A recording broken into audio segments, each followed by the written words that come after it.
gonna put on Twitter that we're back. You should put on Twitter that we're back. We are back, and we're actually live right now.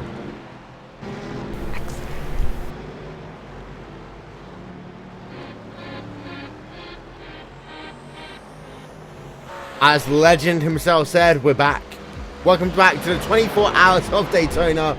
Oh my word. When you try and fix one issue, sometimes more than one occurs. We see a plane flying down into Daytona Beach. Basically, that has all the parts that we've been looking for over the course of the last 30 minutes or so. Hopefully, live timing and scoring is running. If it's not, that's been a waste of half an hour.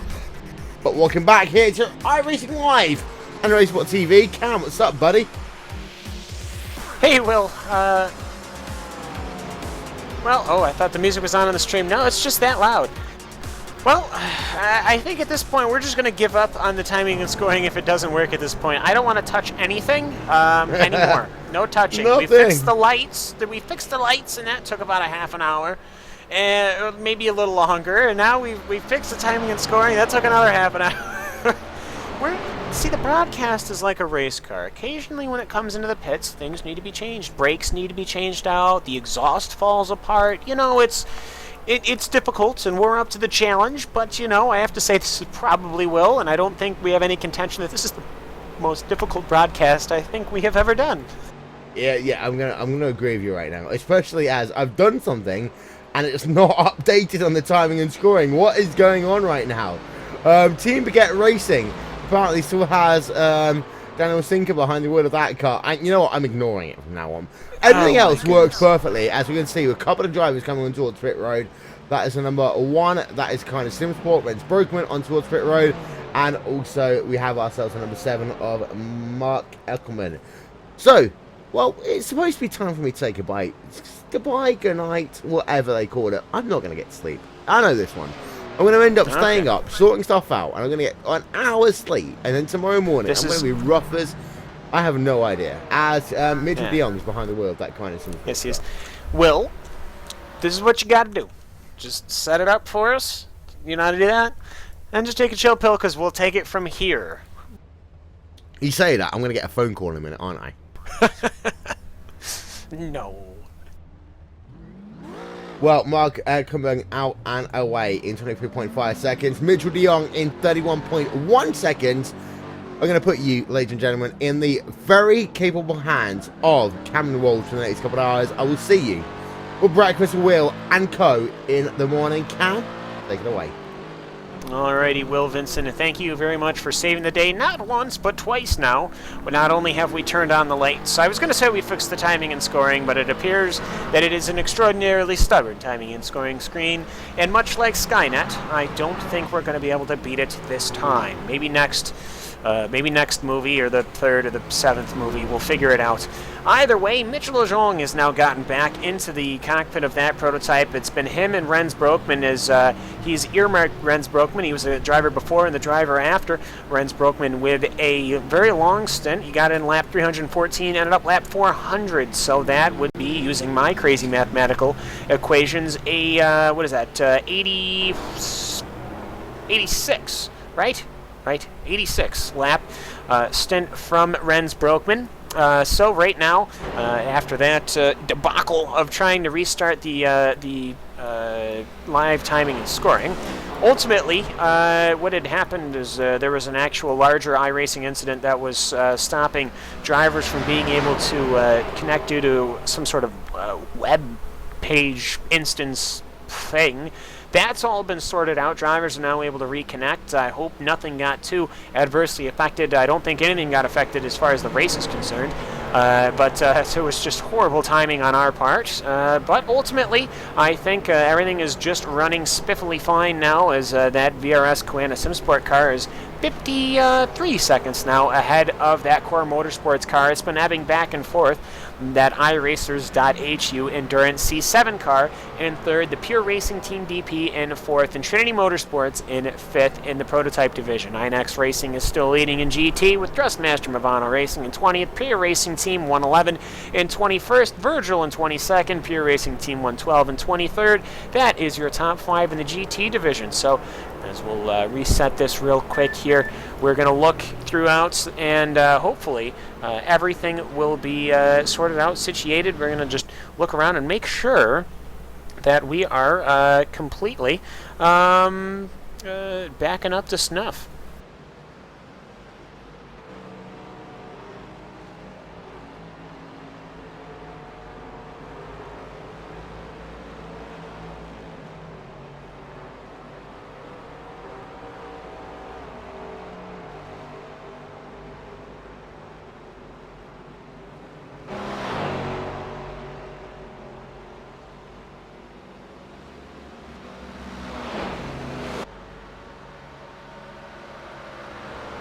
All right, to the 30-some individuals who are watching us now live here on iRacing.com and, well, with RaceSpot TV, if you could, which we'd appreciate, just spread the word that we're back online. We had figured, after attempting to rectify the issue for quite some time, that all was lost, and after confirming it with some other individuals, it just, we were afraid it just wasn't going to come back. But thankfully, we only really lost probably half an hour, if that. We probably only lost 10 minutes. It seems like it was so much longer. But either way, very unfortunate that we had to be disrupted like that, and very unfortunate for not just you guys, but us as well. Either way, though, we are going to be taking you through all the way up until 2 a.m. Eastern Standard, and that's when Will Vincent will hopefully be getting back on. That should be, let's see, 8, 9, 10, 11, 12, 1, 2. That's going to be like 6 hours from now, so we'll see how that goes. But overall, though, looking at this race, as we're just switching through some cameras, mostly looking at the Alpine Eagle Racing McLaren right now. That's piloted by Martin Asher. As we zoom around, of course, you can see the flames coming off as they go through the International Horseshoe. Really hope the Alpine Eagle Racing car does not become the next Trinity Motorsport, though you can see it just ahead down the road. Overall, though, the timing and scoring screen, it is just going to have that slight issue with the team name in it. That's very distracting to us too. Because it's sorted. Oh, it's not. It's fixed. Let me hit my F5 button here. Oh my goodness, it's working. Alrighty, and Will Vincent, he's sleep. Can I go to bed now, please? I've done that. Yeah, Can I please, go to bed? Go, jeez. Louise, go back to go to bed, Will. Yeah. It was essentially like when things don't work, just hit the delete button on certain things, and eventually it will work. But I had to delete something, and it started F5. working. Yeah, F5 literally. Everything.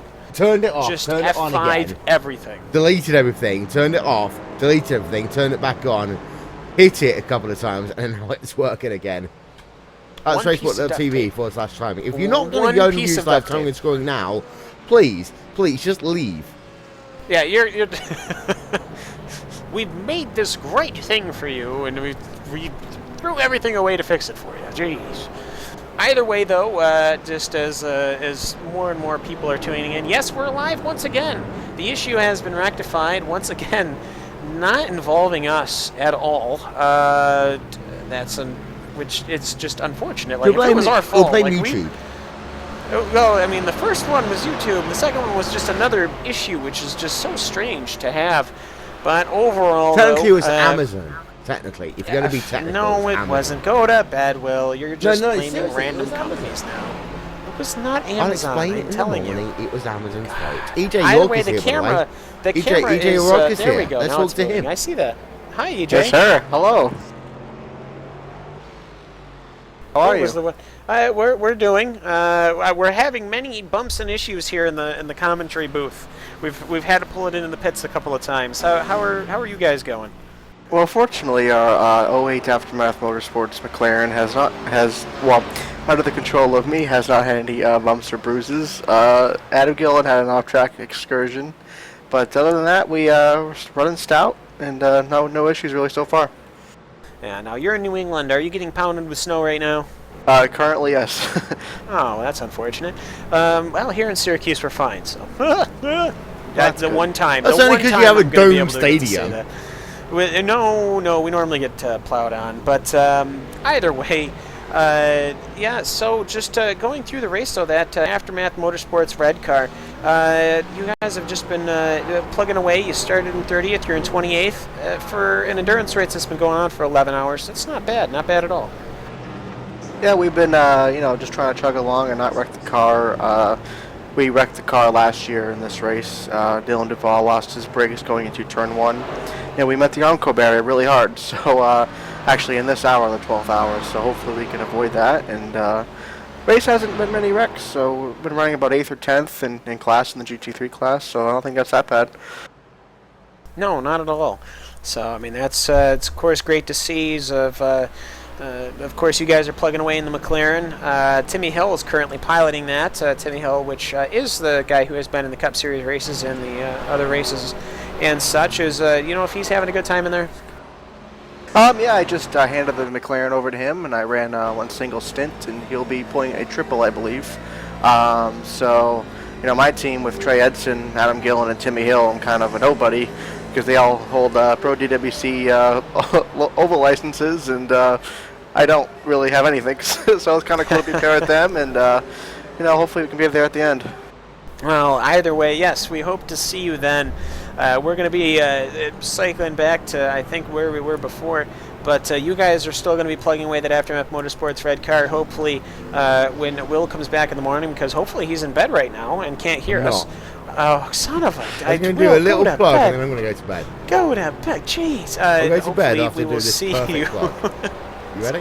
We'll see you, EJ, in the morning then. Thank you, sir. Ladies and gentlemen, we talked about the iRacing.com World Championship Grand Prix Series and also the NASCAR Peak Attribute Series powered by iRacing.com. They are live in 2016 here on Racesport TV, joined by the Blancpain GT World Endurance Championship. That is 3 World Championship Series all on one home. That is Racesport TV, your home of the biggest sim racers in the world, as that will start in just 1 month's time. Here on Racesport TV, here on iRacing Live, Fan Choice TV, and many, many other platforms. And well, Cam, I promise I'm going to bed now. Okay, roger that. And with that, Will Vincent will hopefully be going to bed, and it will be and he's left the microphone on, and the camera is once again on Trinity Motorsport. No, it's not. Hopefully the camera does decide to actually move this time. It's been like 3 times it's gotten just stuck on one random car. Fingers crossed. So, either way, Will Vincent will hopefully be signing off, and I say hopefully not because we want him gone, but because we want him fresh for tomorrow, as he is going to be closing out the finale at the final couple of hours. And Not going to bed yet. TBK Lighter here. Hello. Hi TBK, how you doing? I'm good. Quite tired now, but good. You know that I've stayed up just for you. I'm honoured. You never visit anymore. What's up? Oh, it's Paul Hadsley, and his silly theories. I don't know. I am around. I still carry on. Yeah, but I'm too busy. But I love you guys. Oh, and we love you. So, your day's kind of been an up and down day in tbklight.com cars today. Talk us through the events so far of your team. Team A, which is the one I'm on, we've had an alright day.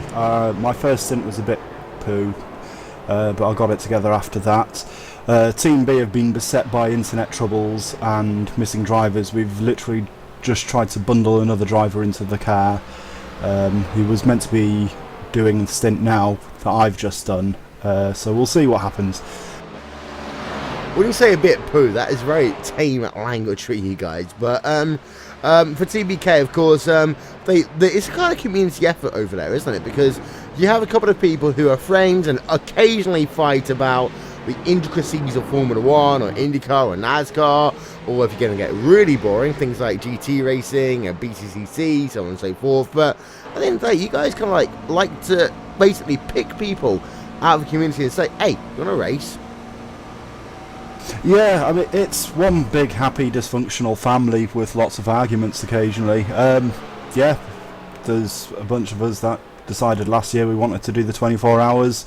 We did it and we finished, which we're really, really pleased with, and we did the Spa 24 hours last year as well. And this year we've managed to roll it out, to get 2 cars into the top split, which is really, really impressive. Before we let you go, give a shout out to you guys over at TBK and anyone else who'd like to do so. Yeah, give a shout out to Tony, who is on Team B, and the rest of them guys. We've got Anthony in the car at the moment in Team A, so hello Anthony, and hello to everyone else at tbklight.com. And with that, I'm actually going to bed. Cam, it's over to you. Alrighty, hopefully Will, for the fourth or fifth time after telling me he's really going to bed, is really going to bed. Alright, it's almost time for a half-hour update, but well, you know what the heck, we'll run through some stuff right now. It's the VRS Koana SimSport car with, I actually have a 6-hour, I have an 8-hour endurance race I have to commentate on tomorrow. That's going to be fun. It only starts at 9 in Eastern. This is the Endurance Series, by the way. The VRS Koana SimSport car is, after 11 hours and 23 minutes, still in the lead. Cord Motorsports, though, is absolutely closing in. I'm almost wondering if perhaps... Oh, excuse me. This is a result of a pit stop. Well, it looks like... might not, actually. Yes, it actually absolutely is. Alexander Vosch is should be getting ready to come into the pits soon. He pitted on lap 393. It's now lap 409. And that's about normal stint length. They're getting to be normal stint length, I have to say.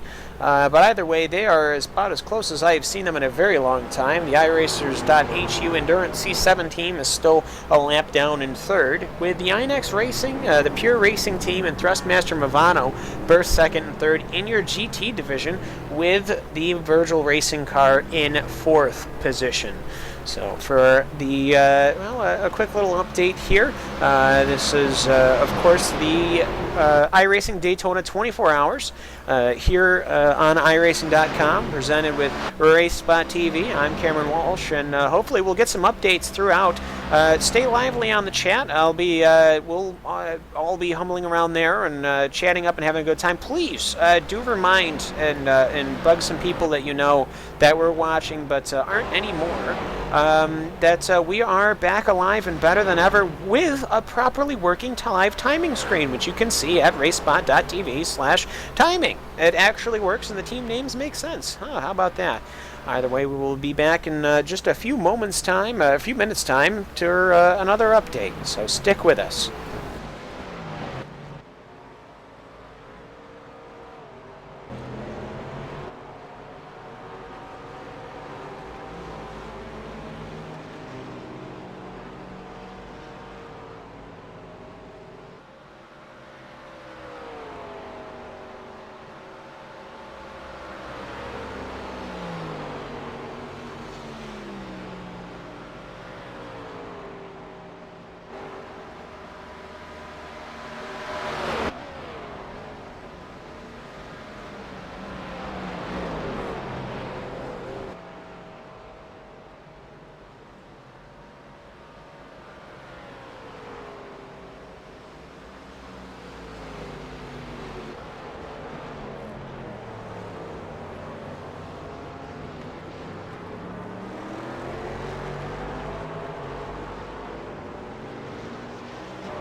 Alrighty, ladies and gentlemen, boys and girls, I know it's only been a few minutes, but we might as well round this thing off and get this thing properly timed. It is exactly 11 hours and 30 minutes into the race, and the VRS Koana Simsport car is still rocking and rolling up on front. Core Motorsports is 13 seconds behind in their prototype car. The iRacers.HU Endurance C7 is still in third position. Pure Racing DP1 is in fourth, with Trinity Motorsports in fifth. Petronas Racing Team has been moving up all throughout the race. They are up to sixth position, with Apex Racing UK/AC in seventh. Gecko Vortex Sim Racing 2 is in eighth position, and CTC Racing Red is in ninth. With Team GT, C7 is currently in 10th position, and then going through the GT field, it is the INX Racing GT, the McLaren, in 19th position overall, first in GT, with the Pure Racing Team 111 in 20th, second in GT. Thrustmaster Movano is in third, Virgil Racing fourth, Pure Racing Team 112 in fifth, Shark Motorsport in sixth in the GT. The CTS is in seventh in GT. Odox Motorsport, Alpine Eagle Racing, and Aftermath in 8th, 9th, and 10th positions. Aftermath Motorsports Red, of course, we had just talked to EJ O'Rourke, who was joining us in the booth right before Will Vincent kicked off, and that will then bring us through to the next thing here. We are going to be going to the half-hour updates that I'll be bringing you here on the iRacing.com 24 hours of Daytona, and of course presented with Race Spot TV. Hello everybody, I'm Cameron Walsh, and I'll be giving you quarterly updates. You can check us out. The timing is racespot.tv/timing. It does work.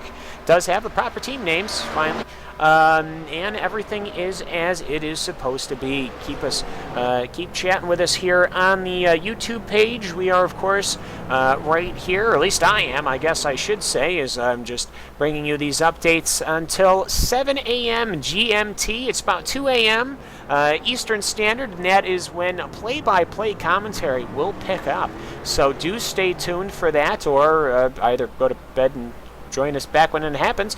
Either way, though, that's going to be Will Vincent and most of your typical cast taking you through the final 6 or so hours of the 24 hours of Daytona. But for now, it is the 11th hour of racing is completed. We've got some 18, what is that? More 13-ish hours to go. And, well, actually, there's a timer right on the screen. It's 12 hours and 26 minutes to go, thank you. And ultimately, we will see you all at 8:30 Eastern, or it will be at exactly 12 hours to go, at the halfway point. We will see you then.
All right, ladies and gentlemen, boys and girls, hello everybody, it's Cameron Walsh again with your Race Spot half-hour update here for the 2016 24 Hours of Daytona here. It is, of course, the nighttime here in Daytona on iRacing.com. Our drivers are still going at it. We are exactly halfway. We have done it. We have reached the halfway point. We've completed a Sebring, and Mitchell de Jong is on pit road in that VRS Coana Sim Sport car. He's pulling away right now and getting back on track. He's got about a 30-second lead now over the Core Motorsports car. The Core Motorsports car is just getting back onto the main straight right now. He's just crossed the start-finish line, so that gap is a little less than it was before Coana came into the pits, obviously, but we will go through the full rundown here. It's going to take a little longer than a few minutes to get this done, as we are halfway there. We'll go over some quick standings right now. It's the VRS Coana Sim Sport car in first position after 12 hours, with Core Motorsports in second, with Alexander Vauch driving it right now with 52 seconds behind at the line, but it's a little closer because Coana was coming out of the pits. The iRacers.HU Endurance C7 team is 2 laps down in third position, with a Pure Racing DP1 also 2 laps down. Trinity Motorsport is 3 laps down and in fifth position. Going to the GT category, the GT division, the GT3 cars, it's the Pure Racing Team McLaren in 18th overall, which means that there's a Daytona prototype that has dropped out. The Pure Racing Team 711 has had some sort of incident of some kind, but ultimately that's 1 minus Daytona prototype. The Pure Racing Team 111, though, is taking the charge in that McLaren. As I said, he's in 18th position, first overall first in the GT division, not overall. This is not the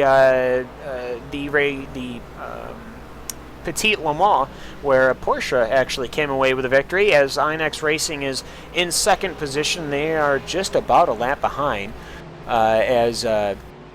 just looking at the full timing and scoring now, they're about 40 seconds behind, but I have a feeling that is also plus a lap on the gap there. So ultimately, though, the Inex Racing is in a fair second position. Thrustmaster Movano in third, Virgil Racing fourth, and the Pure Racing Team 112 in fifth. So, with the update done, of course, you can find our live timing and scoring on iRacing.tv/timing. That's where you will find the live timing, and of course you can contact us with hashtag iRacingDaytona24, as well as hashtag RaceSpot. RaceSpot TV is, of course, broadcasting this to you guys with our half-hour updates here. As live coverage is right here. Play-by-play coverage will resume at 2 a.m. Eastern. It'll be 7 a.m. GMT. So, of course, be ready for that. It probably will start a little sooner, but, we like to make sure we have a nice round number. So, with that, we'll go through the entirety of the field here at 24 Hours of Daytona. Many cars still rolling, many battles to still be had. So, we have, right now, going right through the entire list here. Let's see if that shows me. No, it does not. Alright, so let's go and handle the entire field right now. As I just said, the VRS Coana Sim Sport car has gotten off to a great start here. The first 12 hours done. It seems like it's been leading forever, but you never know. One split-second decision gone wrong, and it could all be over for Coana, as they are just 14 seconds ahead of Core Motorsports, but I have a feeling Core Motorsports owes a pit stop.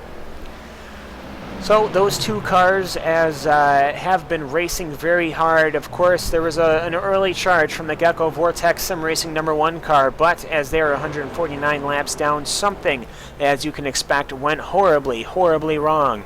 They had winded up in an incident with the Hellenic Racing car. No fault, really, I think I could push on the Hellenic Racing car, as twice now they have been spun out by a prototype car during this event. So after the Vortex car had a spin, it got walloped by the Glacier Racing car.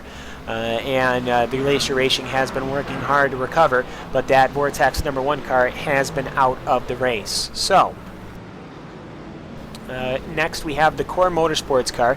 They started in first. They started on pole. They have the number 1 pit stall, but they're in second by 14 seconds, and it seems a little bit longer. It's probably, the true gap is probably about 45 to 50 seconds as Alexander Bosch is trying to chase down Mitchell de Jong in that Coanda car, but I have a feeling that Coanda car is quite strong indeed. We have the iRacers.HU Endurance C7 team. That is currently Mate Lorinsky. Lorinsky. I don't know how to pronounce a CZY. I don't know how. Sorry, mate. Either way, they're in third. They started in 20th overall. They've been doing a very good race indeed. So the iRacing.HU Endurance team with Mate Lorzinski, Daniel Sinka, Attila Pap Jr., Akos Bakor, and Tibor Sandor have all been pushing hard, and they have worked themselves up to third position and have stayed there all race long. They're doing a good job indeed. The Pure Racing Team DP1, the number 7 prototype car, they are currently in 4th position. They're 2 laps off of the Coanda car, and they've been running a pretty decent race. They started in 7th position. They've been working throughout. They've been in some of the battles. They've rolled their car around, and they have been working very, very hard to keep that car up to where it is, and it's paying off, as I believe they have just about a lap gap over the Trinity Motorsports car. Trinity Motorsports is in 5th position, 3 laps down. They started 11th, and if you've been watching the show earlier, I have to say, perhaps you got a great view of some of the exploits of the Trinity Motorsports. Perhaps you watched Dirk Reinhardt enter the backstretch repeatedly on loop for probably a half an hour, unfortunately. But we fixed that, we sorted that out, and then we had another issue where the camera, even though it was set to roam around and look at all the action while we are down to the skeleton crew, decided to watch the Trinity Motorsports for about an hour and a half. But, you know, hey, we got to see Simon Grossman do a great job in piloting that Daytona prototype. So Trinity Motorsports, if they're not a fan favorite by just being a fan favorite, they kind of have to be now, because I'm pretty sure they think that's the only car on the track. Either way, so the Trinity Motorsports car, the number 60 car, they are in 5th position. The Petronas Racing Team, they started in 4th. They slid back down to 6th, but I think they were further back than that. They've done a very strong race right now. It's Dan Schwitter in that car right now as they are still rolling through. That Petronas car, it's Jan Schwitter, Soren Kolodolskij, and Andreas Hext. If I apologize sincerely, I know I've messed up those names, but what can you do? So the Petronas car livery that I've rather enjoyed, as I'm sure you guys will see as the camera scrolls around, they are in 6th position. Apex Racing UK, they've had a relatively rough race. The car's got the damage to show for it, but they're doing a fairly good job. They're 4 laps off of the Coanda car in 7th position. Of course, that Apex Racing car is Jamie Fluke, Jerome Haag, Cam Stark, Oscar Mannion, and Ryan Littlemore. Quite a star-studded crew there in 7th position, the Apex Racing car, as we go down another position to 8th. Still 4 laps off the Coanda car, so that's Petronas, Apex, and Gecko Vortex number 2, all 4 laps. So that's actually, I just lied, 2 of them are now switched down to 5 as they cross the line. So the Gecko car is in 8th position. They have been running their 5 laps down now across the line as they've moved up actually to 7th position to screw up my standings, because how dare you people actually race. I have a feeling the Apex car pitted. So as the Apex car has pitted, yes they did. And I bet you they just put Jamie Fluke in that car too. Yes, they did. Okay, Apex Racing just put Jamie Fluke in the car. Cam Stark just got out of the car. That's why they dropped down in the rankings just a little bit. So, just a little out of order here. We will go down to the CTC Racing Red car. The CTC standing for Classic Team Championship. These guys are the standard runners in the Lotus 79 action. If you're familiar with the Lotus 79, the Formula 1 car, it's alive and well here on iRacing. A very tight-knit community that races probably 4 or 5 times a week using the official sessions that iRacing provides as a determining factor here in the CTC Championship. It's open to the public sort of thing. It's more of a community than a competition. So, overall, it is the CTC Racing boys. They're some of the fastest Lotus 79 pilots you could possibly gather, and they decided, hey, let's go endurance racing. They're normally in GT cars. This race, they have upgraded up to the C7R prototype car, and that is not just the CTC Racing red car, which I think is a bit of a fan favorite as far as the livery goes. A very retro scheme that is pulled off very well. A red and white Daytona prototype, as well as the CTC Racing Black, which is very similar to the red car, just in black, which is surprising, I know.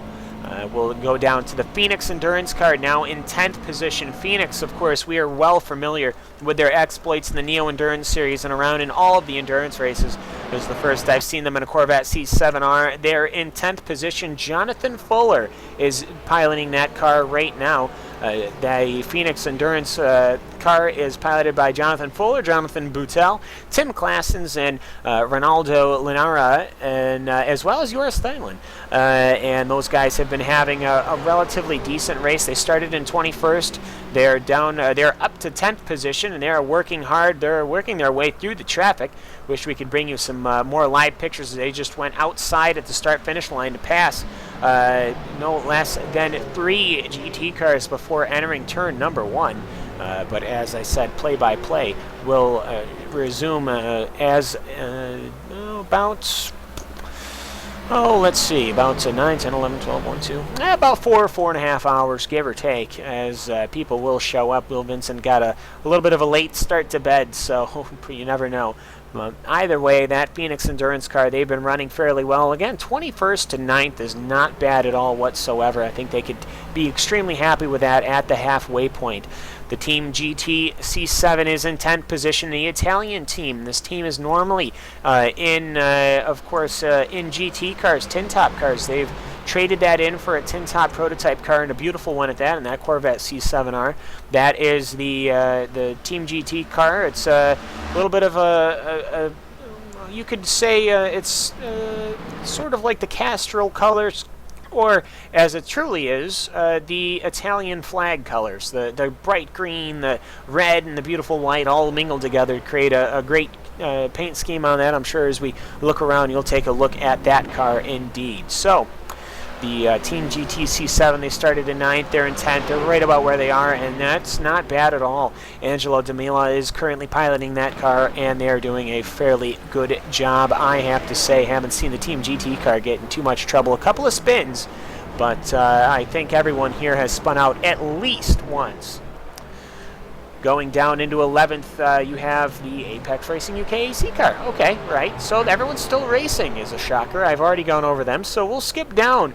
We haven't missed anybody on the top. We'll go down to the Radicals Online C7R. Now this is a little bit of a difficult story. The Radicals Online team, of course, of open wheel fame and endurance racing prototype fortune. These guys are some of the best, and they are having, well, not a very productive day. I think anyone would be happy with a 12th in the top split of an endurance race, especially a 24-hour one, but they started in 6th, which is definitely not where they would even want to start, and they've just fallen back and back and back into 12th position. They've had a couple of incidents, they've had a couple of spins, and it is just not working out for them. So they are in 12th position, currently piloted by Jonathan Selhani. Going down, another car that is having not the best of days. They started in 13th, and while they're in 13th position, is the Glacier Racing car. Glacier Racing, which is Mikko Niittymaki right now, excuse me, it's Finnish, I can only pronounce so much, as they are currently working their tails off to try and get to where they need to get to be. But ultimately, that Glacier Racing car has been ultimately uncompetitive, unfortunately, as Mikko Niittymaki has made that car probably about to go as fast as he possibly can. The lap times are coming in good, but ultimately I think the damage has been done, especially when they were involved in that incident with the Gecko Vortex #1 car. Joni Hagner, Kim Eriksson, Jari Lotari, Juuso Haitala, Joni Takinen, and Joni Bachmann are the pilots between that. Many drivers. They could have almost put a second effort into it, but I think ultimately they were just wanted to keep it in the one car. Going down, it's the CTC Racing black car. This is the sister to the CTC Racing red car, though much further down in the field. They are 6 laps down, currently piloted by AJ Bear. It's Andre Hagheim, Jesus Pasilis, and Gunnar Fritsche, all very quick in their own right. But it just doesn't seem to be working out here. I think their goal is to just finish this race in a very respectable position. 14th is very respectable indeed. Going down into 15th position, it is the Untamed 24HR. They started in 18th position. They're down. They're up to 15th. They're 9 laps down. They've had a relatively spin-wrought race, but ultimately the car is held together and doesn't look too damaged at all, if damaged at all indeed. But they have been running their own race and still just trying to make it through and see if they could take advantage of any incidents that might happen up front.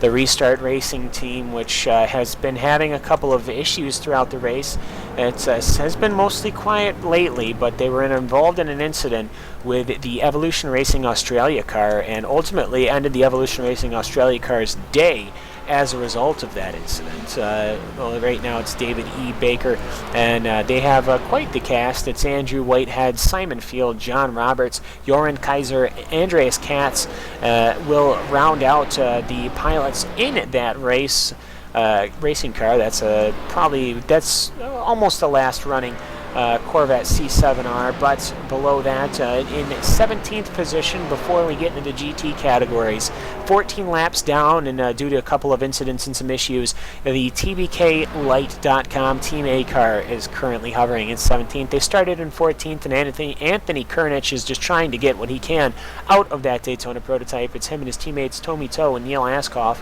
as they will be running through their Daytona 24. I'm sure they would be very happy finishing as they are right now, as I think anyone finishing right now would be extraordinarily happy, as we just made it through our prototype cars. That is 17 prototype cars that are still running in at least in some form of contention here at the 24 Hours of Daytona, and I think as part of the halfway, that is extraordinary. Now, as we go down, we will start with the GT categories. It's William Levesque and the INX Racing McLaren. The McLaren seems to be the dog of the day here at Daytona. I think it's the fastest that we found over the course of a lap, and when you have a special event like this, obviously most teams have selected the car that would be overall quicker in the stint and the speed, and McLaren has definitely ruled the day here, and so we'll see who comes out on top in the GT category. But right now it is the INX Racing car, as I said, with William Levesque. These guys started in 25th position overall. They're now in 18th position overall. They're first in GT, and INX Racing is of course piloted right now William Levesque with also PJ Sturgios, Yoni Tormala, Nathan Schartner, with Dave Geeling, Dylan Sharman, and Jake Sturgios, all piloting that INX Racing car, and it's showing with that talent as they have a relatively healthy lead over the Pure Racing team. The Pure Racing team, number 111, one of many Pure Racing team cars in the top split here for the Daytona 24. It's in 19th position. It is currently piloted by Patrick Pitchler, and boy, hasn't that been the driver of the day here. Patrick Pitchler, if I count the stints right now, that'll be one, let's see here, it'll be 1, 2, 3, 4, 5, I think that's 6, 7, 8, 9, 10, 11. I think he's done somewhere in the ballpark of 11 stints over the course of this race. And I don't mean 11 stints, I mean 11 pit stops. There have been 11 pit stops where he has been the driver coming out. And he started this race, Patrick Pitchler, putting in the lion's share of work with his teammate, Andreas Allmensberger. Allmensberger having piloted the car 3 times for 4 pit stops. So that Pure Racing team has been chasing down the INX Racing car all throughout, and right now they've got about a 41-second gap between the INX Racing and the Pure Racing team car, so we'll definitely have to keep our eyes on that. Going down into the third position is of should be a familiar GT car with you guys, is the Thrustmaster Movano Racing GT. Thrustmaster Movano, of course, another Italian team that is very strong at running GT cars. They're showing it here today once again, as the all-Italian team is, of course, notable impact here in the Neo Endurance Series, which where they pilot an Aston Martin GT1 car, and they've had quite a big success with it, even though it's their first season in the Neo Endurance Series. But here at Daytona, they are running a McLaren themselves, and that Thrustmaster Movano Racing Team car is in 20th position overall, third in GT class. They're 25 laps down from the leaders, but they are only 1 lap down from the iNEX Racing car. And they're currently Rafael Adipalo is piloting that. Going down into Virgil Racing into 4th, just 1 step off of the podium and 1 lap off of the Thrustmaster Movano car. It is Virgil Racing. Virgil Racing, another Neo contestant, but instead of piloting an Aston Martin in the GT1 category, they pilot the Corvette C6R. Well, they've traded that in for McLaren themselves, and they're in 21st overall, 4th in GT. Stefan Muljahar is currently the pilot of that one, as well as Anders Dahl, Luke van Schaik, Edwin Boss, and Alexandre Lacroix are currently the assigned pilots for that Virgil Racing car. Of course, living the livery, that bright yellow and red that we are so familiar with when it comes to Virgil Racing. Going into 5th position is the Pure Racing Team number 22 car, 26 laps down overall, but just a scant 2 laps away. That is less than 5 minutes from the leader. They are in, that'll be 5th position in the GT categories. It's Florian Wolfe piloting that. They've been in the mid-pack pretty much all day long, and we'll have to see what the next few hours brings them. Going down the field even further into 6th, it's the Shark Motorsports car, the car that needs shark's teeth on the front of their livery. But the Shark Motorsport, one of 2 animal-themed cars here today, as the Trinity Motorsport has the polar bear on the side. These guys have been running a good race so far. They started 27th, they're down to 23rd. Renan Azeredo currently in the pilot of that. Odax Motorsport is in 24th. This is basically their blank pan sprint team, or their blank pan endurance team, just taking a little bit of a longer stroll around Daytona. That is Andrea Rodriguez, as well as Carlos Lopez, Christian Manzano, Mark Perez, and Juan Jose Sanchez. Those guys are all from Iberia, which is a pretty prominent community in iRacing.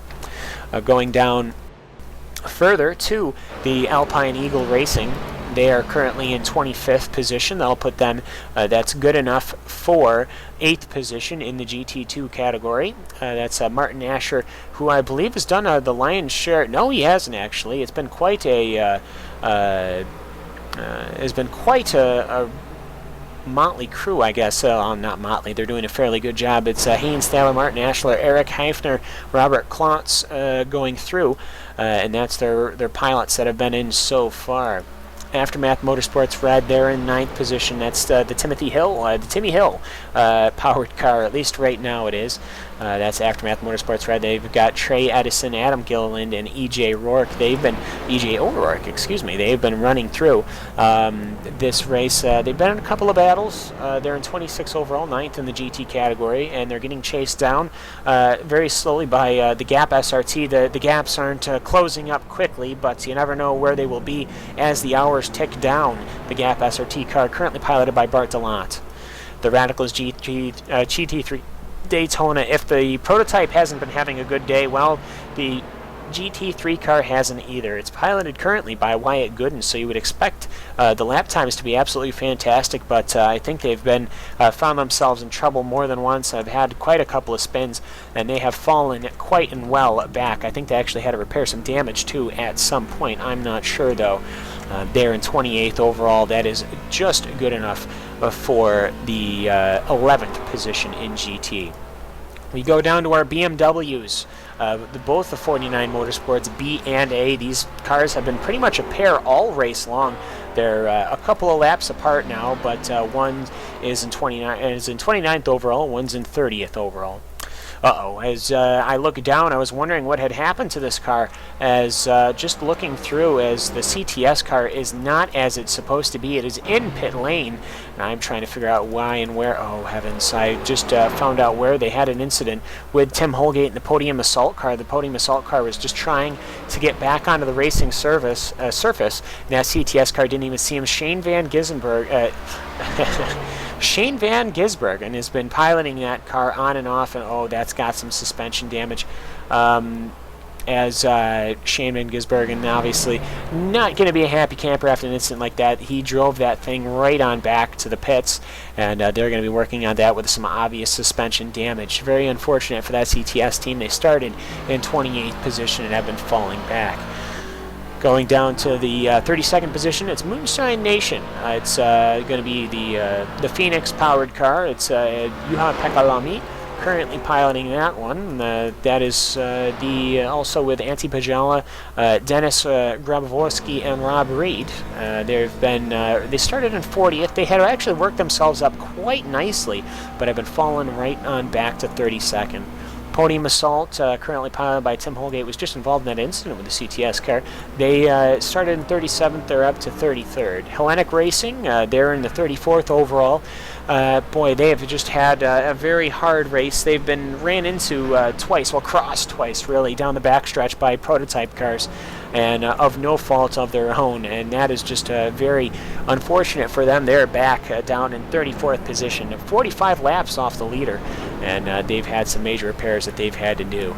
As that is just about it for the running cars right now. So a little bit, obviously a lot longer than our standard quarterly or half-hour update, but that's just how things go when you're halfway and you want to get the entire field ran through. So with that underway, we will just go through real quick. Yes, it's still Coen up front. Core is still 17 seconds back, and INX Racing is still leading, and Pure Racing Team is still chasing them down in the GT category. Right. With that, I will just go through the motions here. You are watching RaceSpot TV on iRacing.com. It's the iRacing 24 Hours of Daytona here at the in the darkness. And we will see you all again. We won't be doing the next quarterly, it's not a quarterly or hourly, the next half-hour update, as we are just about burned that half an hour running through the field. We've got 11 hours and 32 minutes, and plus some change to go here at Daytona, and it's turning out to be quite the cracker. So with that, we will leave you with the engine noises. The play-by-play commentary will return with the full cast and crew at 7 a.m. GMT, 2 a.m. Eastern Standard Time if you're on the East Coast, or at least familiar with converting from the East Coast. And from there, of course, you can watch the live timing and scoring. That'll be racespot.tv/timing. You can also reach us on Twitter with hashtag iRacingDaytona24 and hashtag RaceSpot. And this has been Cameron Walsh with your, it's a half an hour update, and we'll update you guys in yet another half an hour with just 11 hours to go. Until then, we hope you continue watching, you keep interacting with us here on the YouTube channel, and we'll hope you enjoy the noise of these beautiful engines around this legendary circuit.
It's time now for another half an hour update. Hello everybody, I'm Cameron Walsh. Sorry to startle you if you're starting to doze off here. It is getting to be about 9:30 at night here on the East Coast.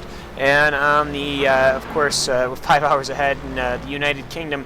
It's going to be a little early in the morning there, but hopefully everyone's still awake and watching, as we're going to bring you just another half an hour update here. The Coanda SimSport car is still up front and running. A couple of cars are coming into the pits now, so it might get a little screwy on the overalls, but the race has really not changed all that much over the last half an hour, as the Core Motorsports car is 34 seconds behind the Coanda SimSport car. They've been just trading back and forth, and at 15 seconds, 20 seconds per stint, Mitchell de Jong is still at the driver's seat of that BRS Coanda SimSport car, and the Core Motorsports car is just 34 seconds behind. Really just changes between about 15 seconds forward, 15 seconds back, and Angelo Michael is still piloting that one after he had taken that over from Alexander Walsh on lap 448. It's now lap 466 here in the Daytona 24 hours and the night, piercing the dark with the headlights, and the regular track lights also now working. If you've been watching before, we've gotten that all sorted out before the cameras all went to sleep, and it's just myself. Now, the iRacers.HU Endurance C7 team is in third position, but the Pure Racing Team DP has been working quite steadily on trying to catch them up. I have a feeling that the iRacers Endurance car, the C7 team, is quite a bit ahead. They are the entire infield section ahead, as the Pure Racing Team Daytona prototype is just entering the infield, whereas Mate Lorinsky in the Endurance C7 team is just exiting the bus stop. So quite a while of difference between the Endurance and Pure team, but they are on the same lap. The Trinity Motorsports prototype rounds out the top five. They're 3 laps down off the leaders on their own lap. 1 lap ahead of Petronas, 1 lap behind Pure Racing Team, and they're in 5th position now, currently piloted by Patrick Bieri. Going down the field to the GT field, it is the Pure Racing Team, number 111, in 18th position overall, first in GT, over the Inex Racing car, which is in 19th. Thrustmaster Movado Racing is in 3rd position, with Virgil Racing in 4th, and Pure Racing Team's number 112 car in 22nd, all 5 of which are McLarens. So that's the top 5 in both your prototype division and your GT division. Had an incident involving the untamed 24HR car where they ended up exiting pit lane and accumulating quite a bit of damage on the exit, tapping the pit wall. Very unfortunate for that. They had to bring it back down pit lane, and they're back on track in 16th position. Alright, so that is going to be it for the half an hour update. I'm Cameron Walsh, of course, with iRacing.com on Race Spot TV. You're watching the 24 hours of Daytona. You can always watch the live timing screens as well to get a full experience. It's racespot.tv/timing. Live play-by-play commentary will return at about 2 a.m. Eastern Standard, or about 7 a.m. GMT. This is Cameron Walsh. We will just see you at about 10 hours and 30 minutes to go. And it has been a little bit of a stormer right now. We're in that middle section, and hopefully we don't have any big incidents from any of the big names.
Good morning, good evening, good afternoon, wherever you are joining us from. It's time for another half-hour update here at Daytona.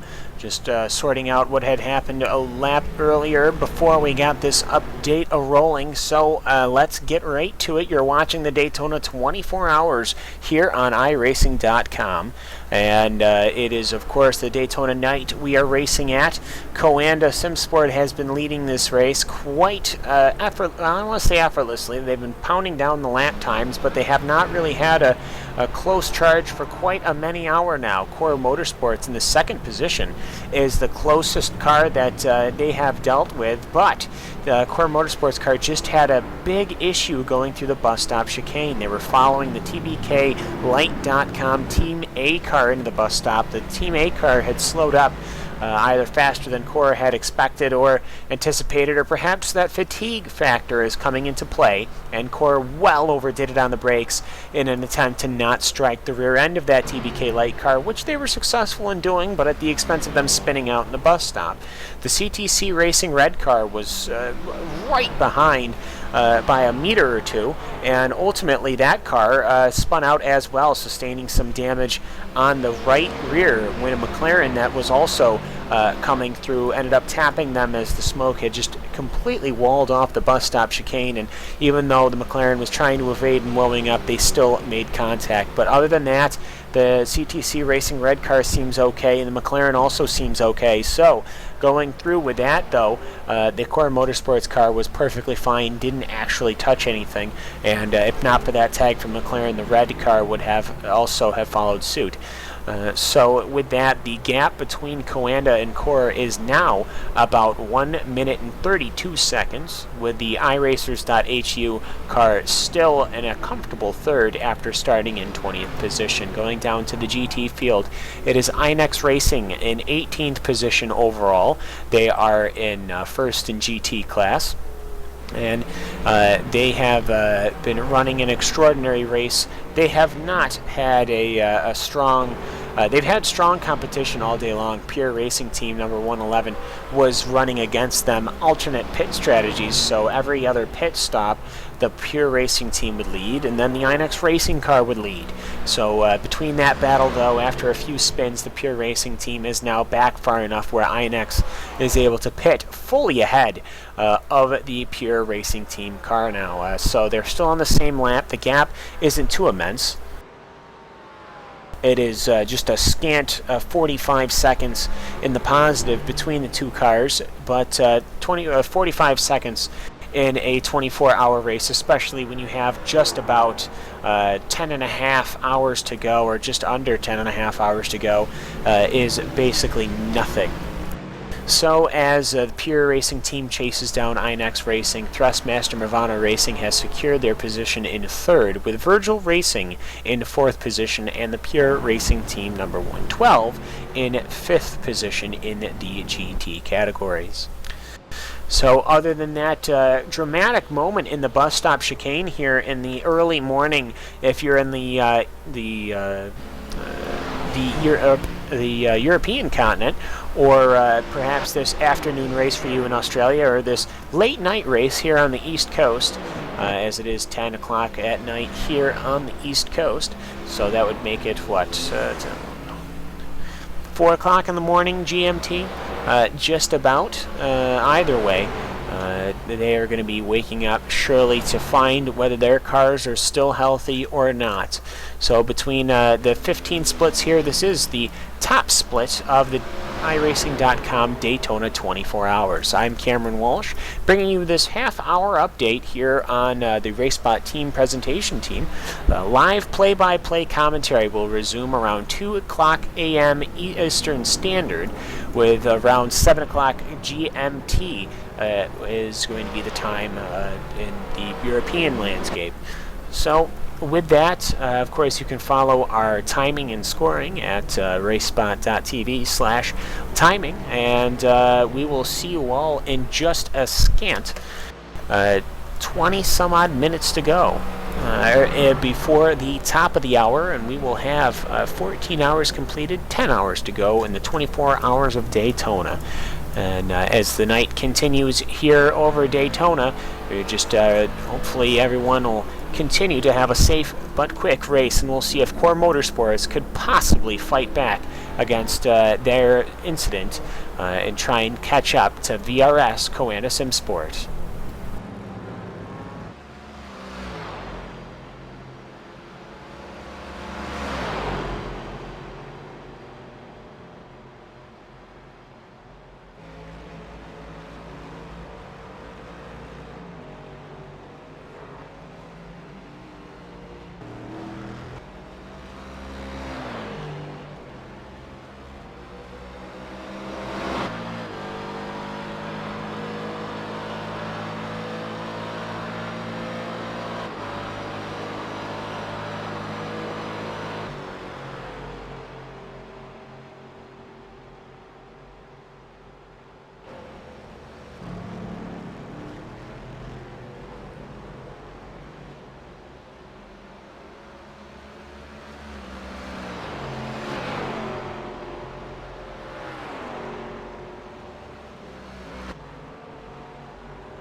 just like that, it is time for yet another half-hour update here on RaceSpot TV, iRacing.com Live,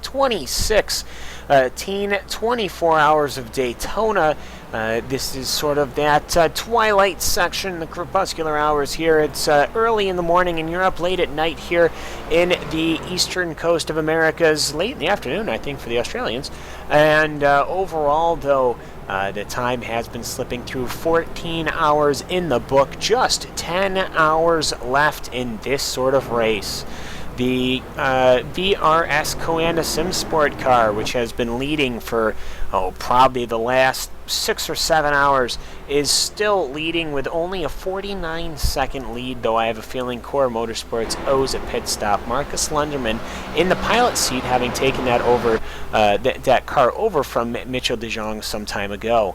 So that VRS Coanda Sim Sport still looking strong out there on the track, as the Core Motorsports car with Angelo Michael is looking to track them down.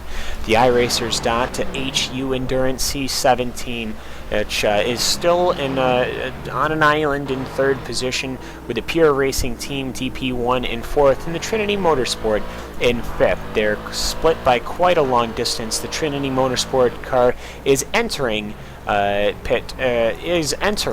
the infield section, and the Pure Racing Team has just crossed the start-finish line, so almost an entire lap between them.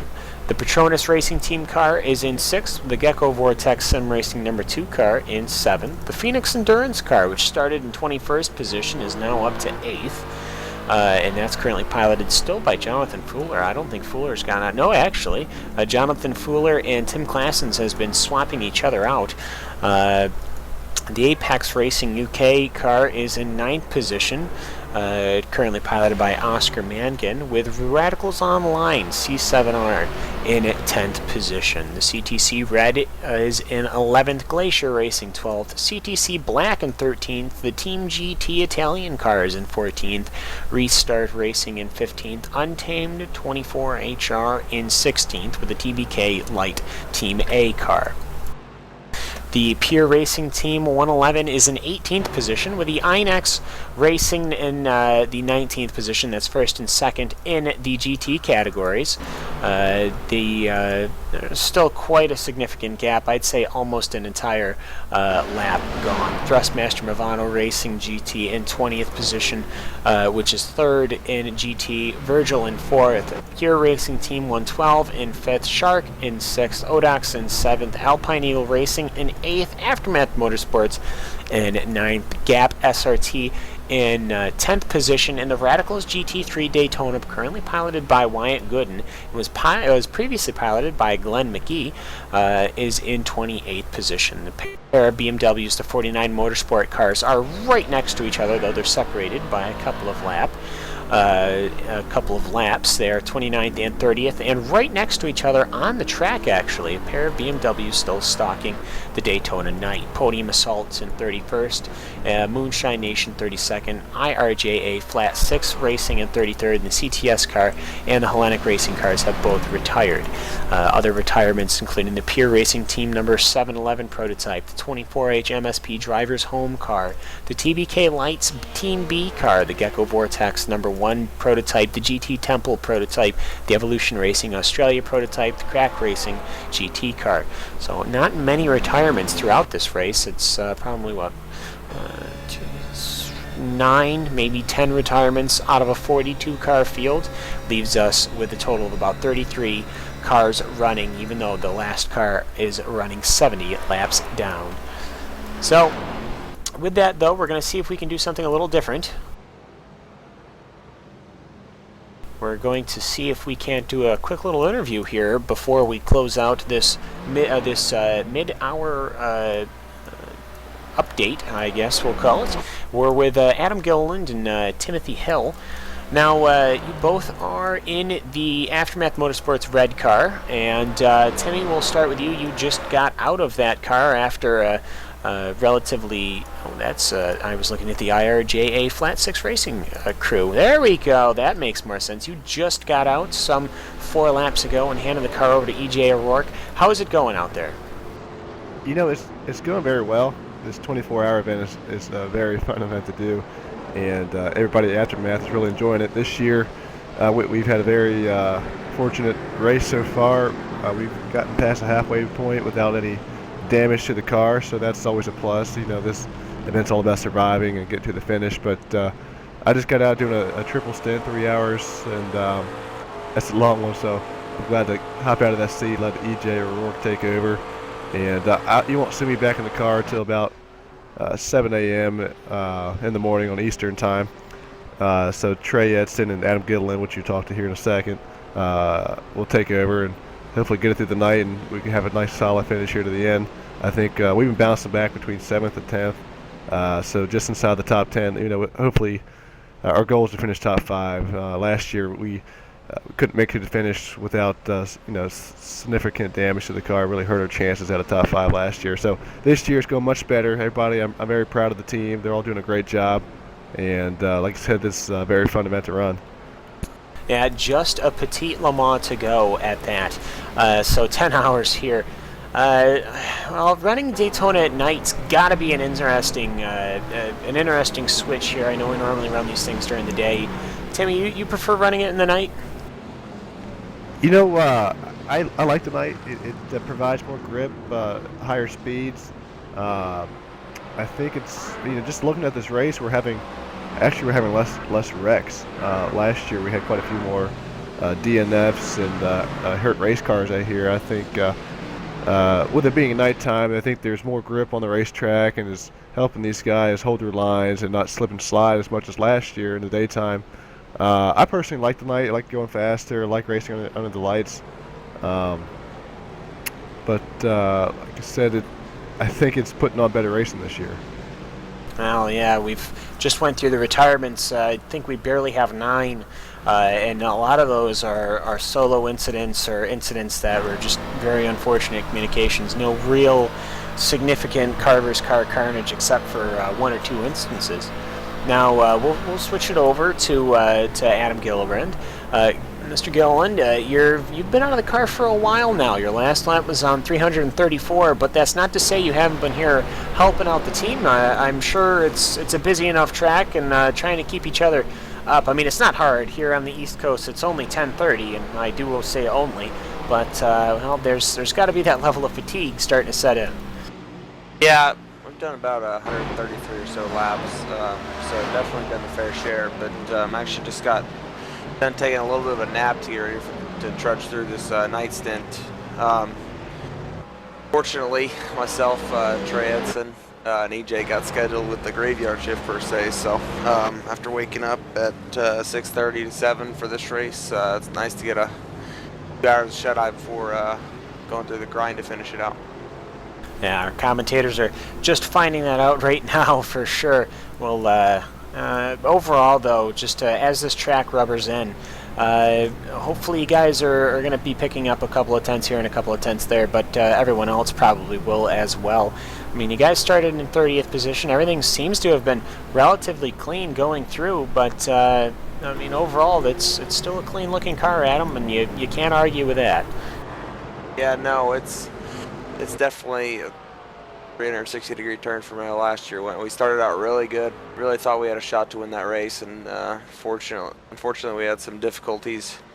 But this race, so far, we've had no incidents. We had a minor incident, but it didn't result in anything but a few seconds of damage. And everyone's doing their part, keeping it on track, and we're poised to get a good finish if we keep it up this way. Well, knock on wood, we won't have anything else dramatic happen to you, but with 10 hours of racing to go, we're talking as if we're on the closing stages. We're over halfway, but boy, it's still 10 hours of running to go, so hopefully you guys will have a good run through the end. And Trey Edson, also here from the same team, the Aftermath Motorsports Red team. Now, you've only been in the car once for, I think it was 2 stints. Yes, it was. So, Trey, just in the time that you had, which was quite a while ago, compared to now, I don't know when you're going to be coming into the car, but what are you going to be expecting when you do? Like, how much the track has changed or the traffic's changed? The track got much slimmer. hopefully it's not too slick. I've yet to have new tires. Kind of set motor do it earlier to kind of help the team. We're trying some different strategies. The lap traffic or traffic in general, it's not too bad. Everyone's kind of being patient. But I'll be in the car here in about an hour. Got a little nap earlier, so there I'll get in before Timmy takes it to hopefully the checker. All right, well, so you're going to be doing the lion's share of the midnight after on, and hopefully, that car will be in still in the same shape. We'll get some new boots on that car. Now, speaking of which, it's quite a big change from the last season. You only have one guy with a wrench gun hopping over and swapping out tires for you. How big has that changed your guys' strategy? Well, I think I can speak for both Adam and Trey. I think it's really changed our strategy a lot. Last year, we really found ourselves making pit stops for 4 tires every single time, and we found that right away. Our original plan was to do the same, was to take 4 tires every single time, but after the first pit stop, we noticed several cars do a double stint on tires, and they got a significant gap on us. So we picked up on that right away, and we had to jump on that train.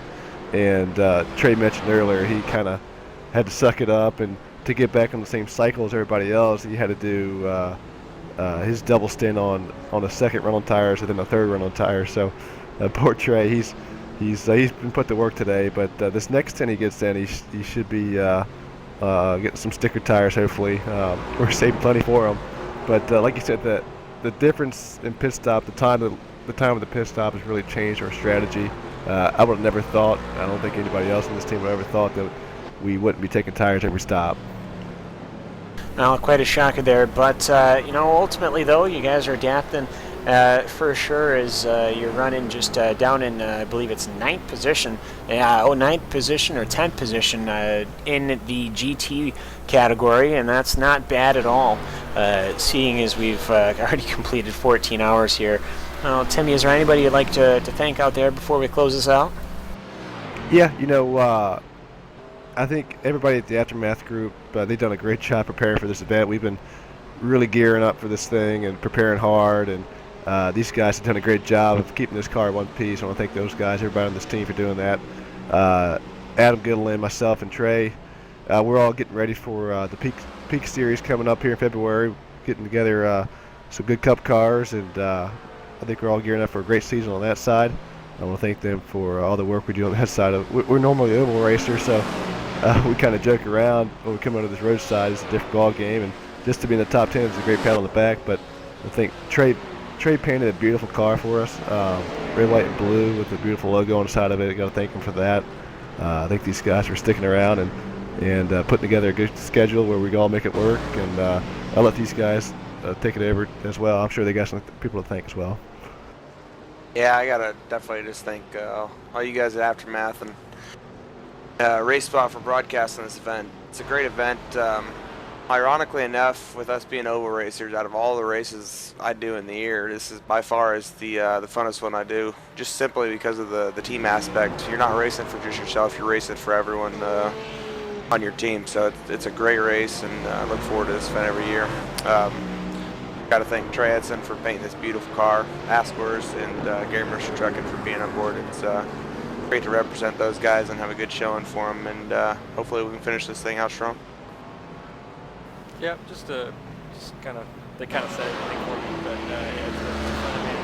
A lot of pressure. Don't let your teammates down. Like Timmy said, we're just a couple of racers coming over here having fun, try not to be in the way, and survive on 24 hours. Appreciate you putting on the race. You guys do a great job. Well, of course, very happy to have you guys here in the interview booth. I know it's kind of the graveyard hours here as it is for the commentary team, mostly the Englishmen, but I'm just carrying through doing these updates. Very happy to be doing it and having you guys in here and having a chat with us. Beautiful car as it is, as you guys were saying.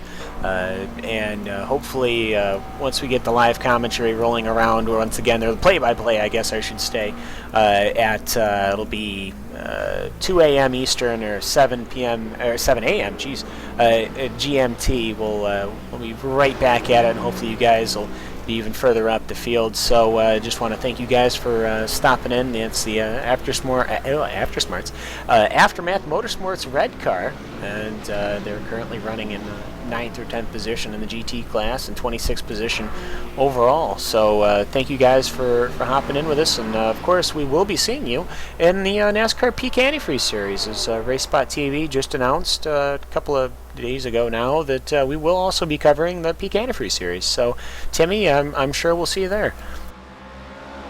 Yep, like I said, thank you, and we all look forward to having you broadcast in the Peak Series as well. Thank you for having us. Of course, you guys take care. Have a good night. Try to get some sleep. Haha, that comes later. You guys as well.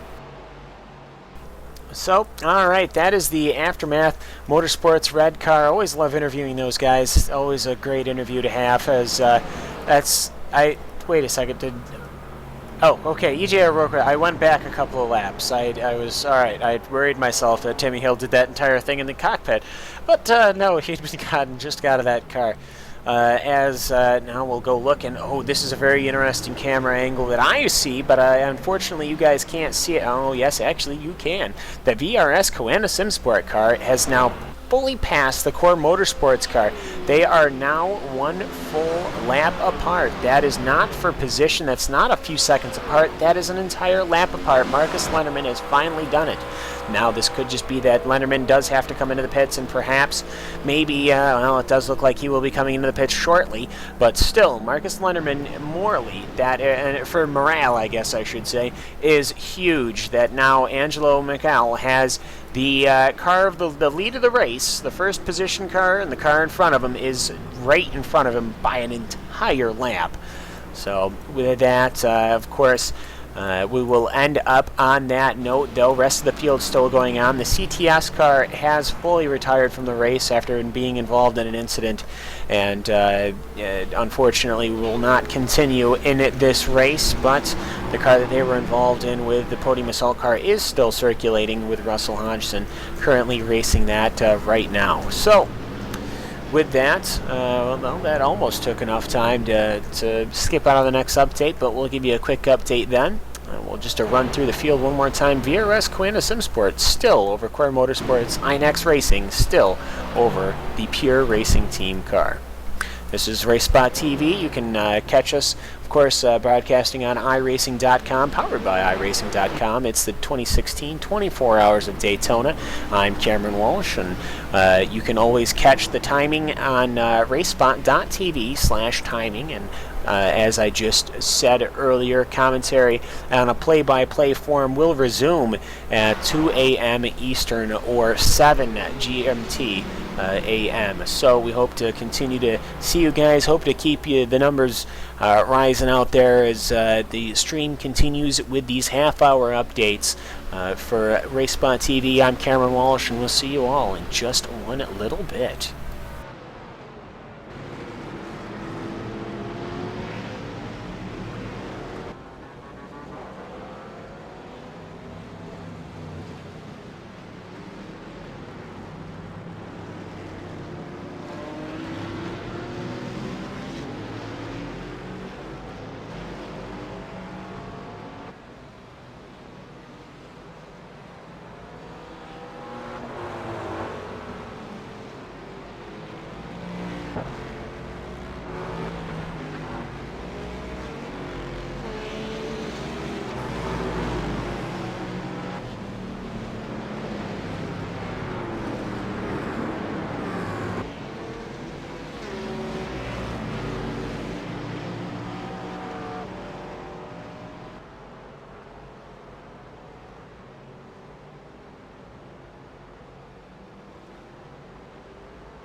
Good morning, good evening, and good afternoon, everybody around the world that is watching this race go on now. It is the 24 Hours of Daytona here, and the 2016 edition at running it here at night. Currently just about to run through some of the lists here for Prototype and GT, as well as some additional notes before we take this other update, and we'll continue these half-hour updates until 2 a.m. Eastern Standard and 7 a.m. GMT, as we do have in the lead right now. The VRS Quantum Spark car is still in the lead. They've been in the lead for probably 7 or 8 hours by now. With the Core Motorsports car solidly 1 lap down now. Danny Guisia having nothing for Marcus Lenderman over the course of lap after lap, even though Danny Guisia is occasionally going a lap faster. The Quantum Sport car is just overall pulling away slightly. The iRacers.HU endurance car, the C7 prototype, in position number 3 in the overall race, is it's 2 laps down, with the Pure Racing Team DP in 4th position, Trinity Motorsports still in 5th, Petronas Racing in 6th, Gecko Vortex in 7th, Phoenix Endurance in 8th, Radicals Online in 9th, CTC Racing Red in 10th, Glacier Racing in 11th position, still watching the inside of the top 10, hoping at some point they can get their chance to strike back, but they are just about a full 1 lap gap away from the CTC Racing Red car, which is, I believe, currently piloted by Kyle Mosley. So Kyle Mosley running that CTC Racing Red car just on the outside of the top 10. He is about, quite a ways away from, maybe 30 seconds away from the Glacier Racing car. Perhaps Glacier can work and get inside the top 10. We'll have to see at our next update. The Apex Racing UK car is in 12th. The CTC Racing Black car is in 13th. Team GT in 14th. Restart Racing 15th. Untamed in 16th. And the TBK-Light.com Team A car is rounding out the prototype field right now. The Pure Racing team has taken over from the INX Racing team. Patrick Pitchler is still in the car. He has been in the car since lap number 311. He is 3 laps away from completing 200 laps in this stint alone. Patrick Pitchler definitely doing the lion's share of this race as the Granda car goes scorching by him, as the INX Racing car has pitted for tires and driver, and that allowed the Pure Racing team to swap past, at least for this pit cycle, but we'll have to see what William Levesque and that INX Racing car can do. Thrustmaster Movano Racing is still looking outside in. They're just, I think, a little too far back. They're about a lap and a half back, so there's still time. There's still just under 9 hours of racing to go. You never know what's going to happen, but Movano Racing at this current pace, if this were to continue, I don't think they would have the time to catch back up. Virgil Racing is in 4th in the GT field. Pure Racing Team's 112 cars in 5th. Shark Motorsports 6th. Odox 7th. Alpine Eagle Racing in 8th. Aftermath Motorsports Red, whom we just had an interview with last update, is in 9th. Gap SRT in 10th. Radicals GT3 Daytona in 11th. The pair of 49 Motorsports cars, both of our BMW boys, are in 29th and 30th overall.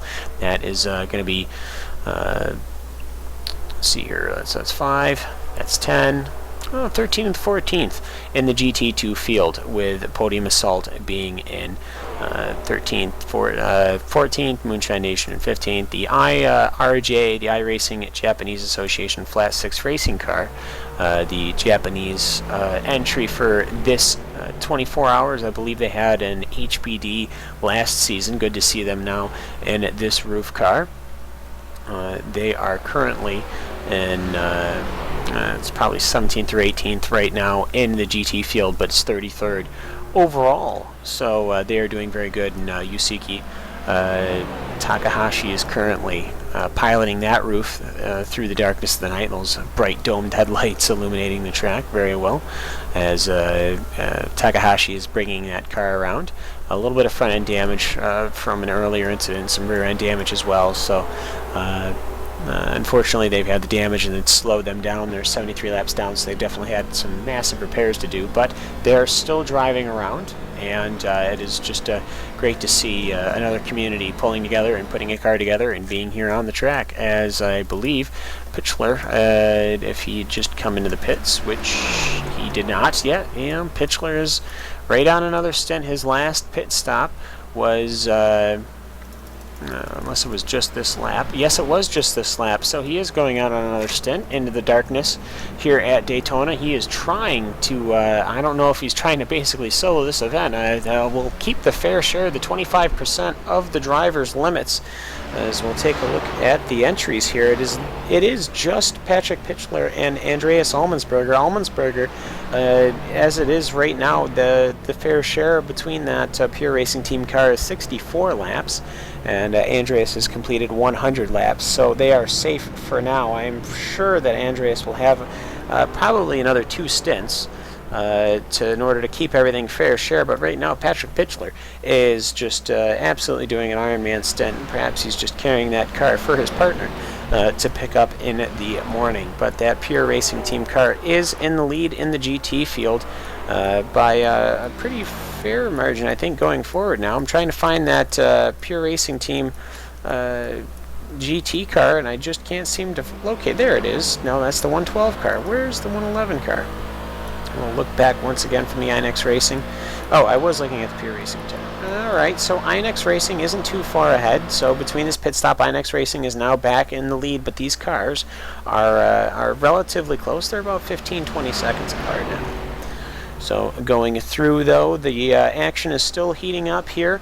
Notable exits. CTS and Hellenic have exited in the last hour or two.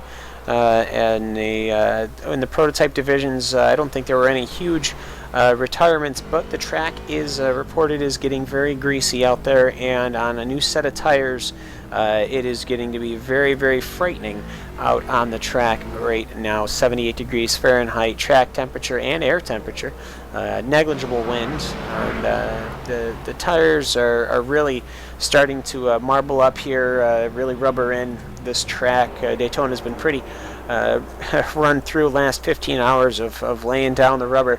Has really shown here, especially into the braking zones, such as through the bus stop chicane.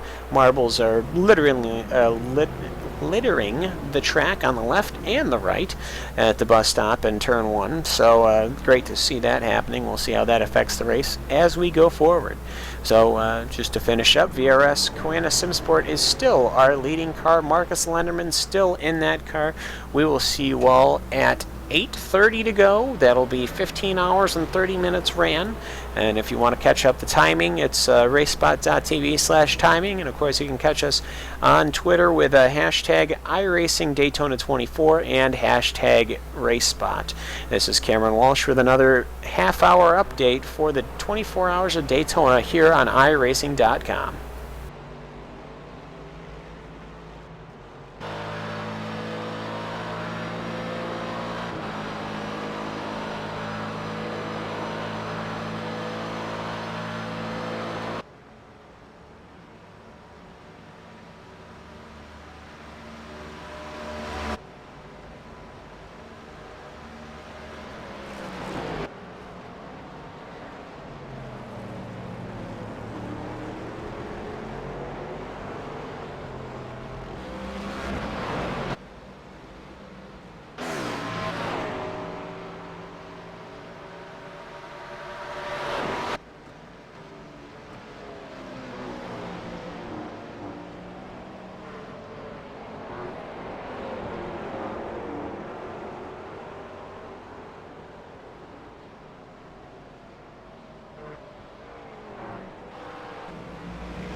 15 hours and 30 minutes into the Daytona 24 hours here on iRacing and iRacing Live, as well as Race Spot TV. Hello, everybody. I'm Cameron Walsh with another I keep trying to say quarterly hour update. That's a little too much, and an hourly is too far away. So let's go in the middle. We'll go with a half-hour update. So it is currently 8 hours and 30 minutes remaining in the 24 hours of Daytona for 2016, and the Koana SimSport car is an hour ahead. Oh heavens! What sort of 1950s endurance race are we running here? The Core Motorsports car is a minute behind. How about that? Of the Koana SimSport car, as the iRacers.HU Endurance C7 car is in third, but 2 laps down. iNext Racing has recovered the lead, as the Pure Racing team did have to pit. Patrick Pitchler is hanging out for another lap, hanging out for another stint, so iNext Racing is back up front in GT with Pure Racing team in second.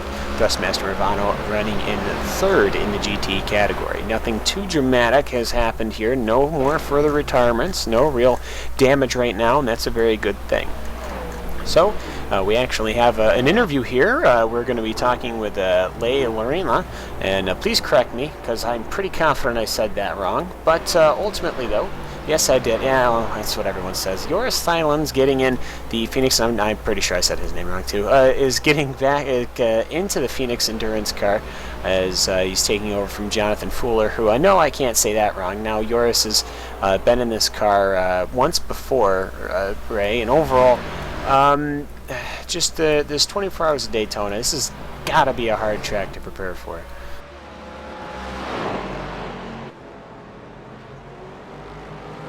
So tricky, especially like the 6, and that can throw off the balance of the car. Sometimes you can be careful. I mean, we've seen it sometimes even with Vortex Sim Racing. Jordi Lopez, he put too much power down and self-spun, costing about 10 seconds. So this track is definitely a challenge for you, especially if it's a 24-hour race. Yeah, and the track does rubber in. Now, we are running at night, and that presents an interesting challenge for these drivers out there. I mean, it's one thing to know all your markers and have the track be really as hot as it gets in the sun and with the heat. But here at night, it's a different ball game. You like running under the lights? I like running under lights. It's a fair change from the usual daytime navigation that you initial series. What caught me off guard the first time I drove the DP was the cold tires and how bad they were at night. I basically put the tire pressures as low as possible, trying to get heat over the first turn like a madman, and I still ended up hitting the pit wall on exit the first time. It took me about 5 tries in order to find a feeling to get out of pit road. So yeah, that's what caught me off guard about running under the lights here. But for the most part, it's really fun running here under the lights if you can survive the first few laps. Yeah, I just it's one of those things. That pit wall that catches people out in real life and virtual. We've had, I think, 2 or 3 cars have a nice, lovely slap into the outside wall, and even one into the inside wall, which I think does take talent. It's just one of those things where this Daytona track, it seems so deceptively simple. We'll run 90% of the oval, we'll have a little infield section, we'll throw a bus stop on the back to keep the speeds down, and we'll call it a day. And, well, it's just one of those things where ultimately it's not only just a kind of a tough track, as you were saying, with the bumps, and at night you're flooded and inundated with cars. I mean, there are still some 33 cars on the track. I imagine for the drivers out there, especially with Phoenix Endurance, you guys running in 8th position currently, it's a little difficult to manage all this track and all this traffic. Yeah, it's definitely hard to manage the traffic, but then again, some of the traffic can help you out. Say we're running down like competitors such as Vortex. A couple laps ago, before Fuller had to pit for tires and fuel, Vortex got held up by GT traffic, and that played into our advantage because we ended up catching them because we were towing on the back of Pure Racing Team DP in front of us. We were just towing on the back of him and using him as basically a tow. So we were just towing around saving fuel while Vortex was burning fuel caught up in GT traffic. So that's our strategy for now. Just trying to keep it safe, trying to save as much fuel as possible, because the driver change is pretty hard, and the fuel tank isn't exactly that big. Yeah, the fuel tanks are notably small on these Corvettes. It's what, 70 some odd liters, 72 liters, I think. It's about 76. 76. Okay. Yeah. Yeah, all right, and so hopefully yours can keep that car rolling, but for the most part, you guys have had a very clean race.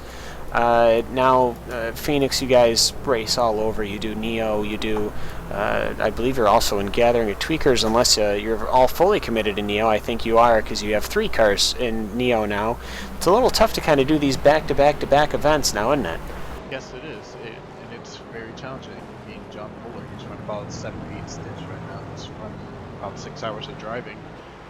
Yours Thielen, he's driving right now. He's driving in the morning. He's probably taking the first stint. He's the one to put the FGT Ford on the pole for tomorrow's race, and Fuller and I will be in the Corvette for tomorrow. So it's definitely a challenge for everybody. We're driving so many hours on one track, and you have to switch to another car on another track, and it's not even the same day conditions either, because the fields are clay and it's nice. Yeah, so not even just that, a huge change, especially going from a Corvette, and you're downsizing it a little bit from a C7R to a C6R, but ultimately it should still be a great race. And of course, if you don't know what we're talking about or not familiar, it's the 6 hours, or actually, excuse me, it's the 8 hours at Spa-Francorchamps with the Neo Endurance Series. That'll be starting at 9 a.m. Eastern Standard. Do the math yourself to figure that out in GMT. I think that's what, 1? I'm pretty sure. GMT. Yeah, all right, good. So I'm not completely crazy then. But now I'm starting to notice, I think fatigue is really starting to kick in. I see quite a few people making some pretty bad maneuvers out there. It's one of those things, I think, we're just, everyone just trying to bare knuckle and survive in advance, huh? Yeah, everybody's just trying to push themselves to a limit. I mean, for most of these Europeans, it's like 6 in the morning, and maybe they've had maybe a 2-hour, 3-hour nap in the middle. For us Americans, it's just midnight here on the East Coast. Just a long way to go. Just keep your head up, keep going, because this track will get you. If you're not careful, it will cost you the race. Yeah, so we definitely hope for all you guys in the Phoenix Endurance pits for both today and tomorrow. Well, I guess tomorrow is today. That you guys keep all of the cars, the HPD, the Corvette, the Ford, and this Corvette Daytona prototype in one piece, and we'll see you again later on when the race gets a little closer to getting finished, right? Yep. Hopefully we can stick it out to you. Hopefully we can make a few spots, and maybe, possibly, we could get into the top 5. Honestly, we're just glad we're running as well as we are right now after not qualifying and starting in the back of the pack. So for us to be in the top 10 and possibly the top 5, it's an amazing performance so far by everybody, and I'm proud of the team. Yeah, Phoenix Motorsport, Phoenix Endurance, excuse me, moving up from 21st position to 8th, and only 552 laps, 553, excuse me. Yeah, now, Ray, anybody you'd like to thank out there before we cut you loose and let you get back to the team? Just thanks to John Fuller for being the Iron Man. He's carried us throughout this. And thanks to Tim Class and John Patel and George Thielen. They've all put amazing stints out there, and I'm just glad I was able to see it. I couldn't drive it in myself because of circumstances outside of the iRacing world, but I'm just glad that I have a bunch of teammates that are fast, and they can do anybody that can cover this team. Absolutely, and we wish you guys the best of luck. And of course, I got one final question. How do I pronounce your last name? Yerena. Yerena? Yerena. It's like in Spanish, it's double L to Y. So you Uh-huh. kind of have to say it with a Y, so it's like Yerena. Yerena, okay. Yerena, okay. All right. Not so much emphasis on the E's, it's just like Yerena. Here in Syracuse, we do bad with vowels, so I'll try. Well, we do up here in Syracuse. You can have some. No, either way, all right. We'll try and work on that, and hopefully by tomorrow it won't be as horrible as it sounds when I say it now. So that's all we can aim for, I suppose. But Ray, thanks for joining us in the booth. I hope to see you at some point down the road. Best wishes and best luck, guys. Thank you. Have a good night, everybody, and good luck, Cam. Drink a lot of Red Bull. No Red Bull for me, but I got the Powerade. Oh, you got the Powerade going. You gotta get those electrolytes. That's right.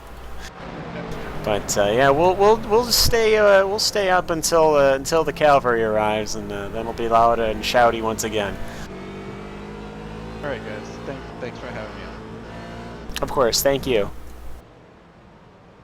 So that's Ray Yarena. We'll work on it. We'll make it better as we go. As of course, all pronunciations can be sent to the inbox of Cameron Walsh on the iRacing service, and you can send me corrections there, and I'll work on it. But yeah, just going forward, Joris Thielen doing very well in that 8th positioned Daytona prototype. He'll continue on his moving upward. He's on the same lap as the Gecko Vortex sim racing car. He's wow, but it's actually quite a large gap, almost an entire. Oh no, he's on the bus stop. Okay, I thought that was the front stretch. So all right, he's not too far behind. Maybe 15-20 seconds. That's workable. As they move along, and going back to the pointed edge of the field, it's the VRS Koana SimSport car with the Core Motorsports car. Core Motorsports just leaving the pit lane. Danny Guizia leaving the pit lane right now. He is going to be seated right behind that Koana SimSport car, and boy, that has to be frustrating to come out of the pits. Once again, that purple and white Daytona prototype sitting ahead of you.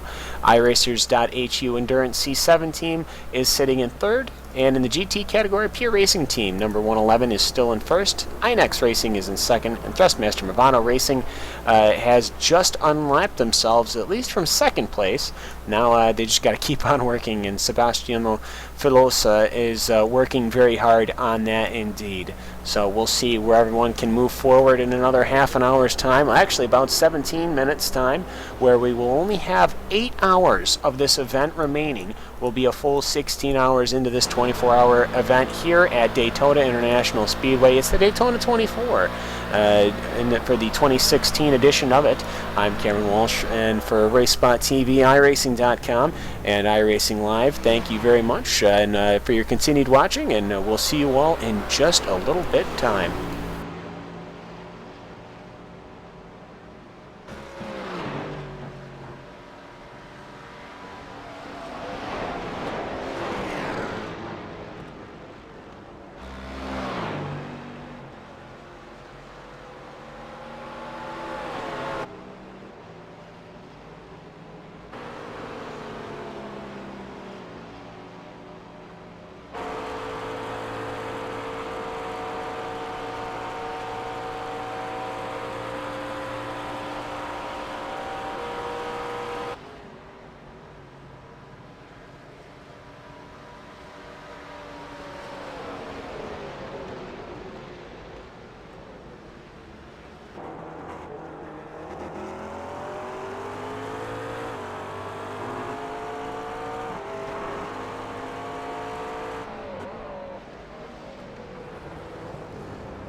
joining back with another half-hour update here at the 24 Hours of Daytona on iRacing.com, brought to you with RaceSpot TV. I'm Cameron Walsh, of course, bringing you the half-hour updates just past 8. Well, it's a little bit past 8. We took a little bit longer as we were just figuring some things out. A couple of notable incidents. The TBK Light Team A car has had an incident and is getting repaired right now. It is also joined in the pits by the Restart Racing car, which has also had an incident. That's the 16th and 17th positioned cars, the final two in the running prototype cars. So, in the front of the field, it's still VRS Coanda Sim Sports, with Core Motorsport a scant 53 seconds behind. The iRacers.hu Endurance C7 car is still only 2 laps down, and they are still running a very good race. Acrosport is currently piloting that C7, and he is doing a fine job at that. Pure Racing Team DP1 is currently in 4th position, with Trinity Motorsport in 5th. Petronas Racing's in 6th. Phoenix Endurance has moved themselves up. They are in 7th position, with Radicals Online in 8th, Gecko Vortex in 9th. Glacier finally moving themselves up in a 10th position, with the CTC Racing Red in 11th, Apex Racing UK in 12th, CTC Black in 13th, the Team GT C7 in 14th, the Untamed 24 Hours in 15th, and then the aforementioned Restart Racing and TBK Light, which are stuck on pit road. Going into the GT categories, William Levesque is in that Inex Racing McLaren, and he is in 18th position overall, but that is first in class in the GT field. Pure Racing Team is hunting them down. They just had a pit stop, the Pure Racing Team car did, the 111, and finally Patrick Pitchler has gotten out of his car. His first lap in that car for this stint was lap 311. It is now lap 544, so almost 200 and, 30 laps? Jeepers creepers.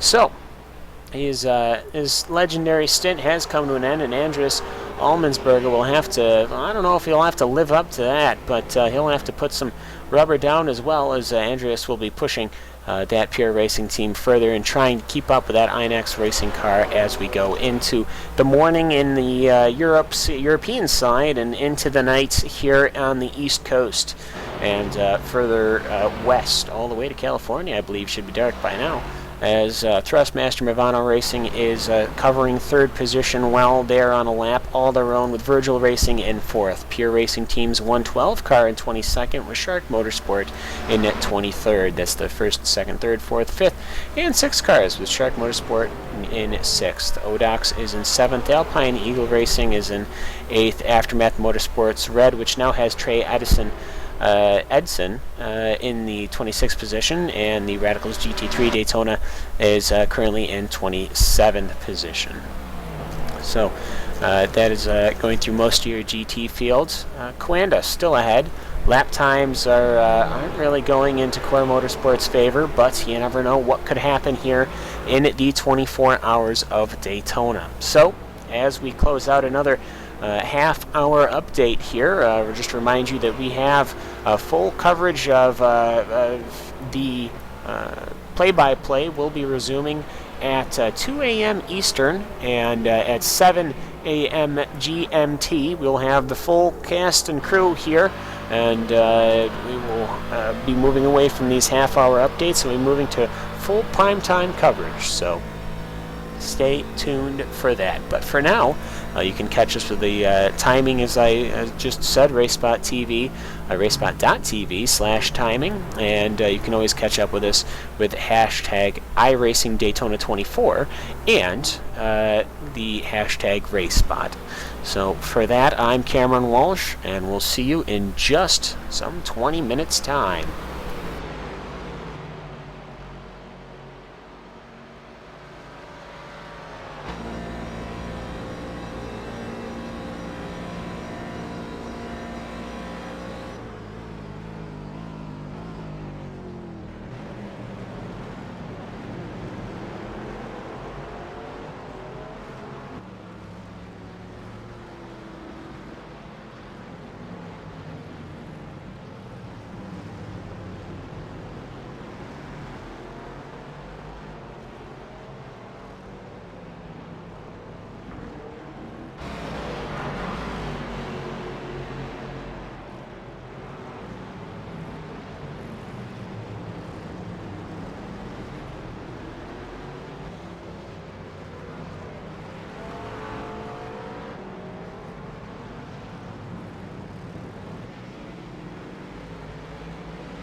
7 hours and 30 minutes remain here in the 24 hours of Daytona here at, well, Daytona International Speedway, which is a shocker that the Daytona 24 is being held there. It's 2016 edition here. We are just entering the 7 hours and 30 minutes to go mark, getting pretty darn close to the sort of that happy hour period where people are just tired enough to not care and just conscious enough to keep the cars off the walls, and the lap times typically do come down, as we'll hopefully see that bear true relatively soon here. The Coanda SimSport car, currently piloted by Jorn Jens, is leading overall in that Corvette C7R prototype, as after 16 hours and 30 minutes of racing, that VRS Coanda SimSport has been dominating the front end of this race. In second position, Danny Grisia has just exited pit lane. He's going out for another stint, 1 lap behind the SimSport Coanda car in second place. They're a lap ahead, however, of the third place car, the iRacers.HU Endurance C17. The Pure Racing Team Daytona prototype is in fourth position, with Trinity Motorsport following in fifth. Petronas is still holding the sixth position over Phoenix Endurance, who is in seventh position, and Radicals Online, however, is trying to hunt them down, and they're relatively close, I believe, as right now the Phoenix car is piloted by Joris Thelen, and he's getting chased by Luke Mustu. I'm presuming that's Mustu. It's got to be, as that Radicals prototype car is on the mood, as the is just under. He's just under 20 seconds away is the gap between the Radicals Online C7R and the Phoenix Endurance prototype. Going to 9th position is the Gecko Vortex Sim Racing 2, and in 10th position is Glacier Racing. The CTC Racing cars is a pair of CATC Racing cars. It's the CTC Racing Red and Black in 11th and 12th position, though they're separated by a lap. And Jerome Haag, who the car, if I'm recalling correctly, did have an incident over a bump and ended up having to get some repairs. That is what the Apex Racing UK car has dropped down quite a bit. They are on the same lap, though, as the CTC Racing Black, and if the Apex Racing car can really hustle, they should be within contention, about maybe 15-20 seconds behind as they exit, or as they go past the kink and into the second horseshoe. Team GT finishes out the top 14, Untamed finishes out the 15, and then we have Restart Racing and TBK Light, who are both on track now after repairing their damage. The INEX Racing car is in the pits, and William Levesque is getting out. Dylan Sharman is getting into that INEX Racing McLaren. It's getting up. Oh, it's getting tires. It's getting the full suite here. So some sticker tires being put on that INEX Racing McLaren, and we will see what Dylan can do with him. Now, the last time that Dylan was in the car was going all the way back. Wait a second. Oh, heavens. Dylan Sherman, he is on the throttle. The flamethrowers are kicking out. You obviously won't be able to see that, but the car is pulling away in pit lane, and Dylan Sherman is about to, after that car has been through 559 laps of good hard racing. Well, Dylan Sherman is now on his very first lap, and hopefully he won't kill it on the exit to pit lane. And no, he doesn't do that, and Dylan Sherman is now on his way in that INEX Racing car, and he will hopefully be continuing to press against the Pure Racing Team car. The Pure Racing Team, currently with Andreas Allmansberger, is going through the bus stop chicane right now, so quite a bit of a gap between the two, but we'll see what they can do as time goes on. Thrustmaster Movano still in third, Virgil Racing in fourth, Pure Racing Team 112 in fifth, Shark Motorsport in sixth position. So that's your top cars running in the prototype and GT divisions. No further damages, it seems, at least notable damages, other than to that Apex Racing UK prototype. Everybody else still seems to be where they're supposed to be. The Shark Motorsport car, though, is having massive issues getting into pit lane. He's gone in reverse, and he reversed 3 or 4 times and braked every time. But right now he is getting out of that car, and Ricardo Goncalves Silva is getting in the Shark Motorsports car, and he'll be continuing the effort and the campaign in that number 13 Shark Motorsport car. So that is your half-hour update here. It's currently 1:09 a.m. in the East Coast. We've got 7 hours and 24 minutes and 40 seconds remaining in this event here, the 24 Hours of Daytona. Hope you guys are enjoying it. Chat seems to be getting livelier and livelier, and also more delirious, which I have a feeling is probably due to the fact that it is so early as it would be here in the United States, and late as it would be if individuals had stayed up and pulled those extra stints in Europe. As always, the timing is racespot.tv/timing. We will resume with play-by-play commentary at 2 a.m. in the morning at an East Coast time, just 1 hour away supposedly. And as the Pure Racing Team 112 car, okay, that is the 112 car pulling out of the pits, so ignore that. And we will have, that'll be 7 o'clock in the morning GMT, so not long now, and then we'll get right back up to full strength. So thank you all. We'll have, I guess at that point, we'll have just one more update to do, and then we are going to be right back up to speed, which is just such a big thing for us. Boy, I mean, I've been doing this probably for 4 or 5 or 6 hours by myself. I'm not quite sure. But ultimately, though, it's been happy to bring these half-hour updates, these hourly updates to you guys. Hope you guys have enjoyed them. Either way, this is Cameron Walsh, and we'll see you at right at the top of the hour, 7 hours to go.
in what should be the final hourly half-hour update that we will be getting before the play-by-play commentary team will start stumbling through the door in their early morning grog. We'll run through the lists both in prototype and GT. We'll talk about any developments that have been going on in the race, and we'll bring you guys back and up to snuff about where everything has been going. The battle is heating up in GT, but right now we'll talk about the prototype cars, VRS Co-and a Sim Sport car. It's starting to look a little bit worse for wear. Actually, that's looking very much so worse for wear. I'm wondering if perhaps something has happened to that Quanda car. Perhaps, hopefully, it is just my screen. But alas, we'll investigate and find out. But either way, that Quanda Sim Sport car has been absolutely dominating all race long throughout. Yeah, that is exactly what had happened. So their car is perfectly fine. As Quanda Sim Sport is continuing their attack on 24 hours of Daytona. They have got just about 1 full minute on Core Motorsports, but I'm pretty confident they have a pit stop in hand too. So they've got that going for them. The iRacers.hu endurance team is still only 2 laps behind. They are running similar lap times to Quanda and Core Motorsports, so they are not going to be falling back anytime soon. Pure Racing Team's DP1 is in 4th position, with Trinity Motorsports still in 5th. Phoenix Motorsports is running in 7th position, with the CTC Red running in 10th, Glacier having fallen back to 11th. And the rounding out the final 2 is Restart Racing and the TBK-Light car, currently piloted by Neil Askoff. Going into the GT division, it is the Pure Racing Team number 111. Still up front, Andreas Allmansberger. The INX Racing car of Dylan Sharman has just pulled into the pits. It seemed a little early to me, as that car did not go long at all. They came in on lap 559 and ended up on lap 574. That concerns me, but perhaps it shouldn't. That's 15 laps. That's not a lot of lap time. Yeah, that's something is very strange there with that INX car. Hopefully nothing too horrid, as now that Pure Racing Team is in the pits, and the INX Racing car, which is going through the bus stop chicane right now, will be moving through. Patrick Pitchler, surprise, surprise, after it was 1 full stint from Andreas Allmansberger, Patrick Pitchler is hopping back into that McLaren. My goodness, I think they're going to have to carry him in and carry him out at the way he's going. Patrick Pitchler will be taking over once again for the Pure Racing Team number 111, which is just an absolute lion job of driving Patrick's doing. And the INX car is going to pass the Pure Racing Team in the pits.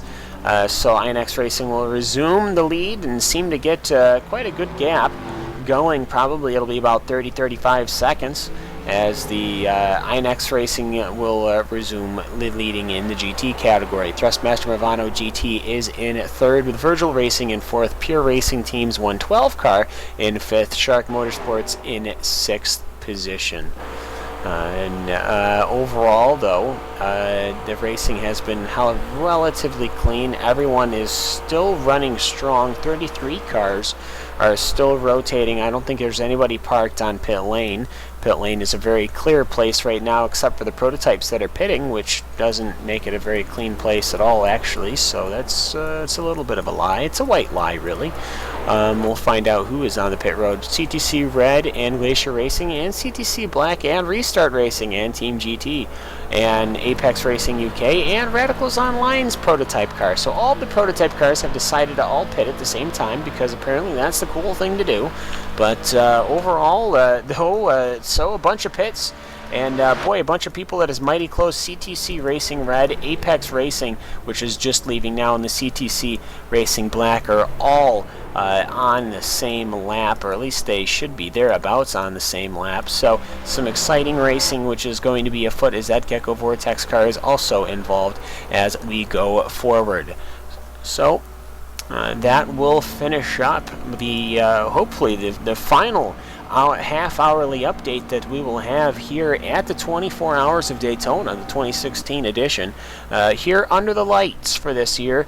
And what a show it has been already. So hopefully the rest of the commentary crew will show up, and life will be perfectly a-okay in just it'll be just about a half hour's time, or really about 20 minutes time.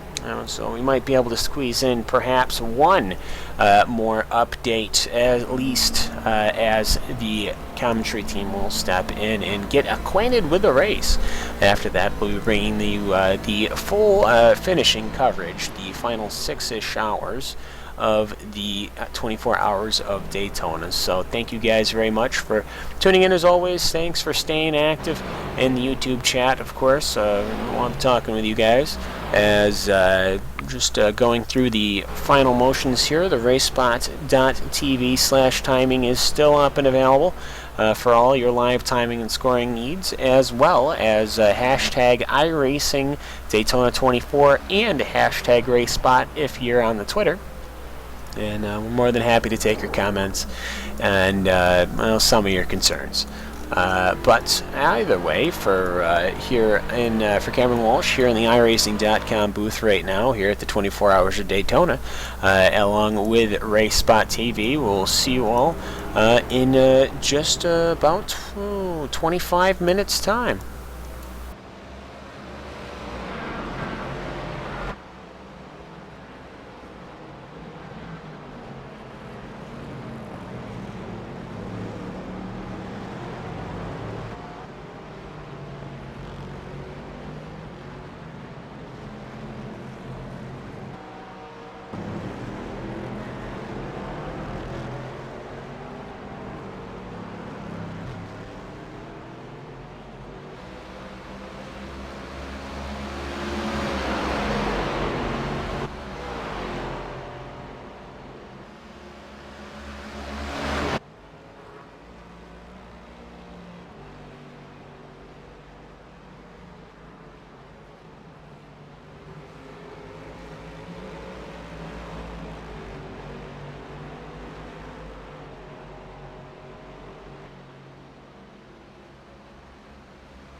back here at the 24 Hours of Daytona. We are now just about 6 hours and 30 minutes to go, 17 hours and about 30 minutes in. It is still VRS Koana Simsports lead in the prototype division. We're a one-lap lead over the Core Motorsports car, piloted currently by Niles Coach, and then the Koana car, it is still Jorn Jens, who is having a rather long stint going through the midnight hours as he is continuing to increase that lead. The iRacers.hu endurance team is still on an island, but the Pure Racing DP car is on the same lap and is closing. So we'll see what can happen there, and perhaps that endurance team, which has been so solid for the last 6 or 7 hours in that third position, might come under attack. Trinity Motorsport is in fifth position with Petronas Racing in sixth, and Phoenix Motorsport in seventh with Radicals Online chasing them down as well. They are on the same lap, and that Phoenix car could perhaps be losing that seventh position anytime soon now. Going to the GT category, it's Inex Racing and Pure Racing Team 111 show in 18th and 19th position. Those two cars have been trading positions every pit cycle.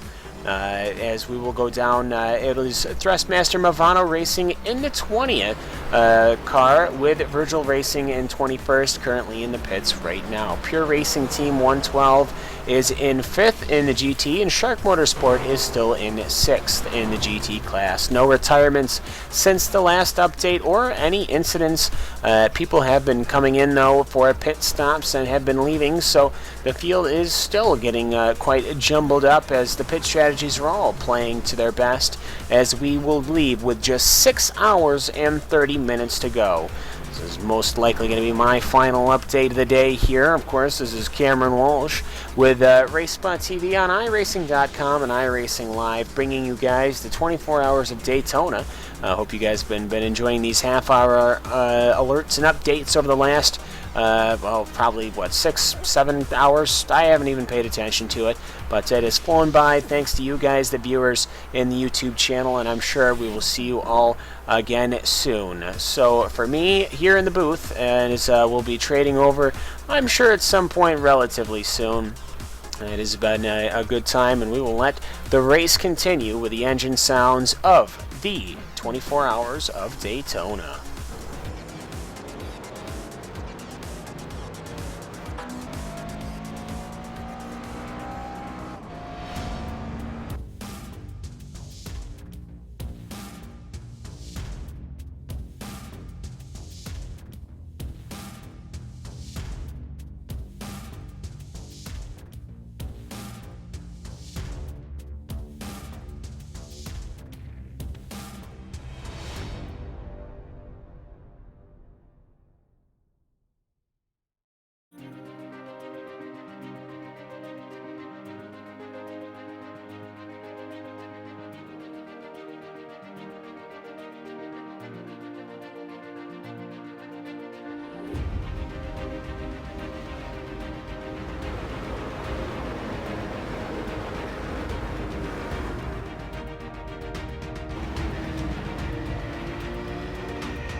Yes, it all starts here.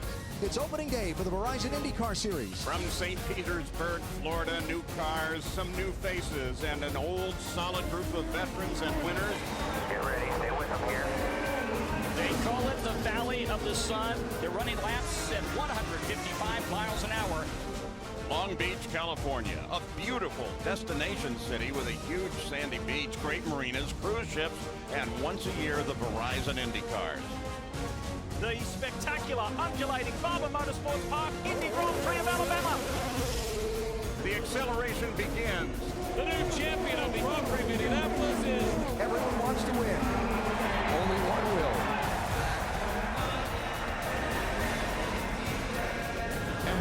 millions watching around the world. By the way, it's the biggest race of your lives, gentlemen. Here in the Motor City, in the first of the duel in Detroit. Business is picking up in turn 7 at Belle Isle. And the green flag waves at Texas Motor Speedway. All right, let's go. Wheel to wheel at 210 miles an hour. And Honda versus Chevy. Green flag in the air race. Sebastian Bourdais is the leader. In the core of America's heartland is a tiny track that packs a speedy IndyCar punch like no other. Green, green, green. Well, let's go racing in Iowa. He's a penalty. This is Indy Toronto and the green flag flies. He's making a move, but he's going to make him go to the wet. Deep into turn 3. And maybe too deep. To the Buckeye State. Drivers, start your engines! There is a giant crowd at Mid-Ohio Sports Car Course.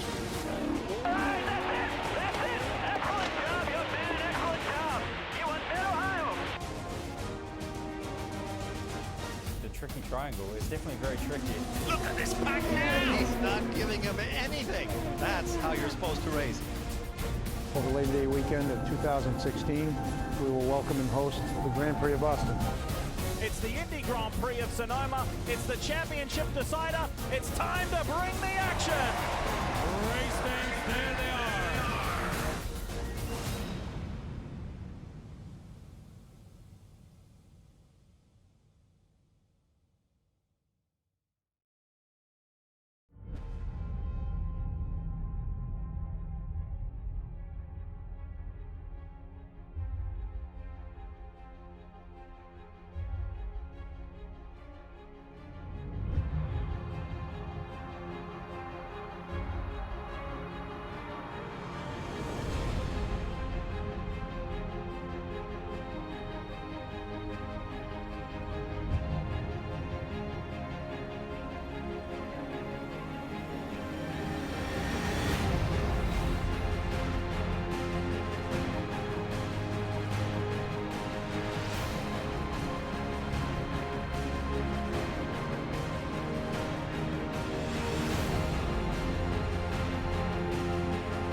Truex in the outside, contact made. 56 slides it at a 4. Who's going to be at the stripe?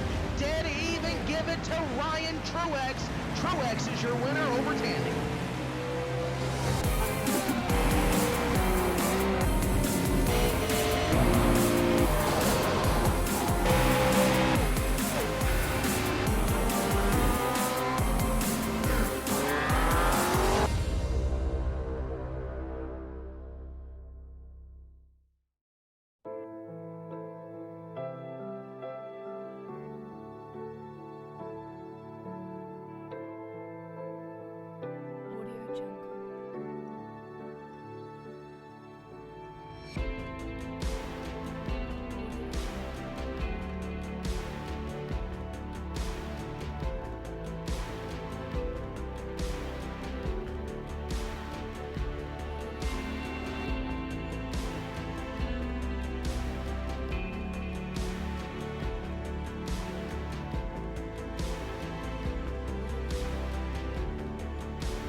Simulated racing can be awesome, but it can also be kind of a free-for-all. Interestingly, auto racing faced the same problem in its earlier days. Whether it was on the back roads, the beaches, or the city streets, the racing was fun. But there was always a certain level of chaos and danger, until some folks came along and put some order to all of this. Stuff like official racetracks, regulations about weight and equipment, and enforcement of standards. That's what gave us high-speed excitement, fast-paced action, and photo finishes. That's when racing became racing.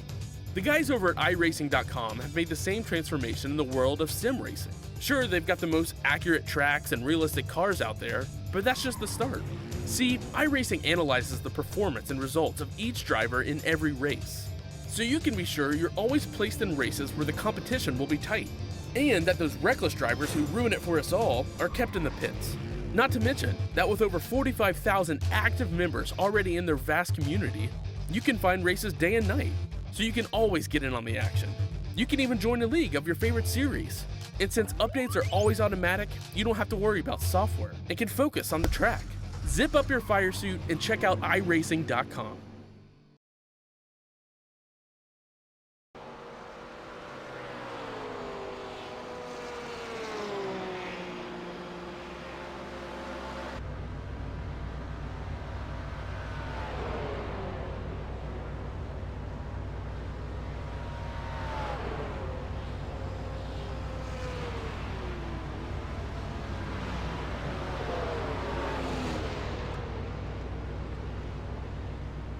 Microphone test. 1, 2, 3, 4, 5, 6, 7, 8, 9, 10.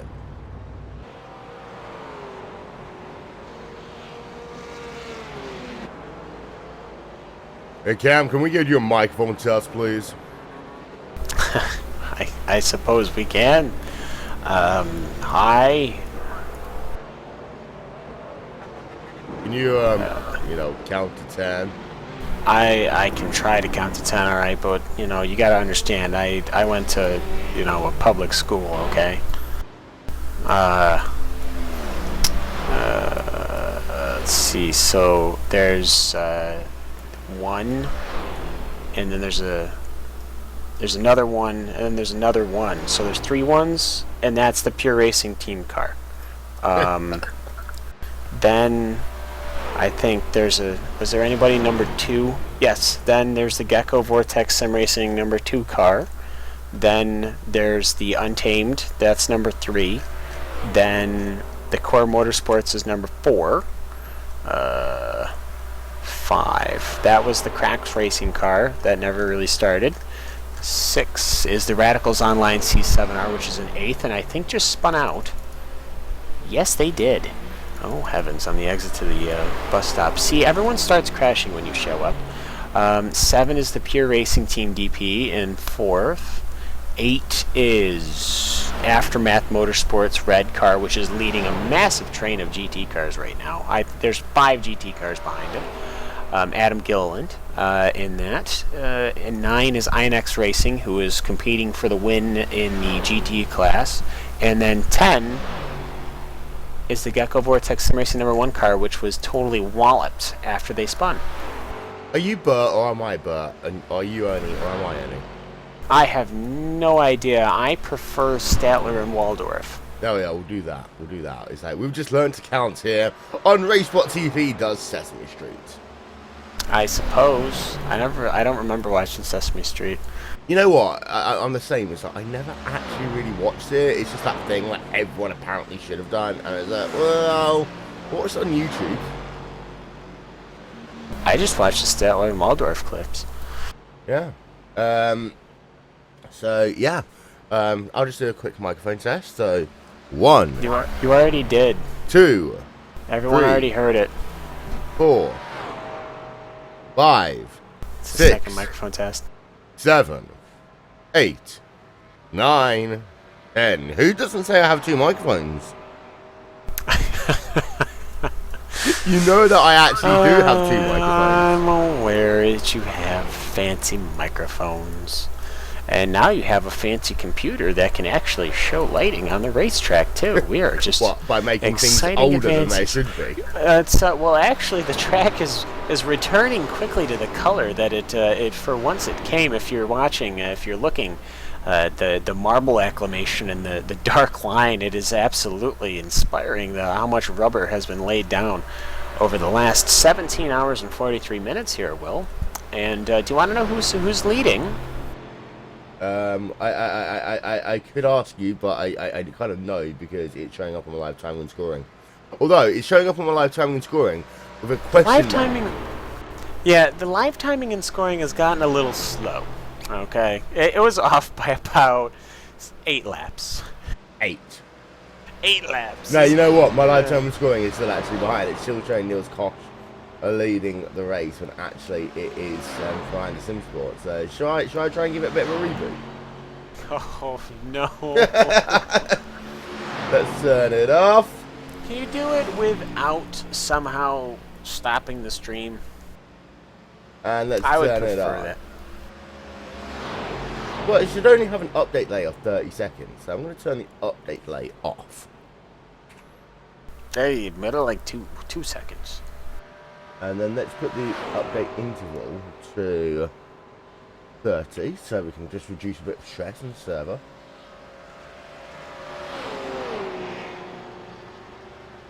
There we are. Oh wait, live timing reporting an error. Live timing running. Live timing running with an error? No, live timing is just apparently running. Oh, I don't know what it's running from, but hopefully it'll outrun it. You see, it's showing that it's only 10 seconds. It's showing as if it's on time, and then it's 35 seconds back. It just falls backwards into time. I noticed, seeing as when I was linking people to the stream, they would be like, that's not current. And I'm like, I understand it's like 9 or 10 laps behind, but just like hit the pause on the YouTube feed, and everything will be okay. Yeah, that'll sort it out. The timing will be the updates will be a little off, but you know. Yeah. Would you like to know something very weird? Not particularly. But no. This is an interesting one. For the Super Bowl, I will get to see. I get coverage faster than you get coverage. Oh, we've talked about this before. Yes, I think so. It's all satellites and lasers and shooty dooties and all that whoopie doo-dahs. Yeah. I know, Paul Smith's just over in the corner just shaking his head. Understandably.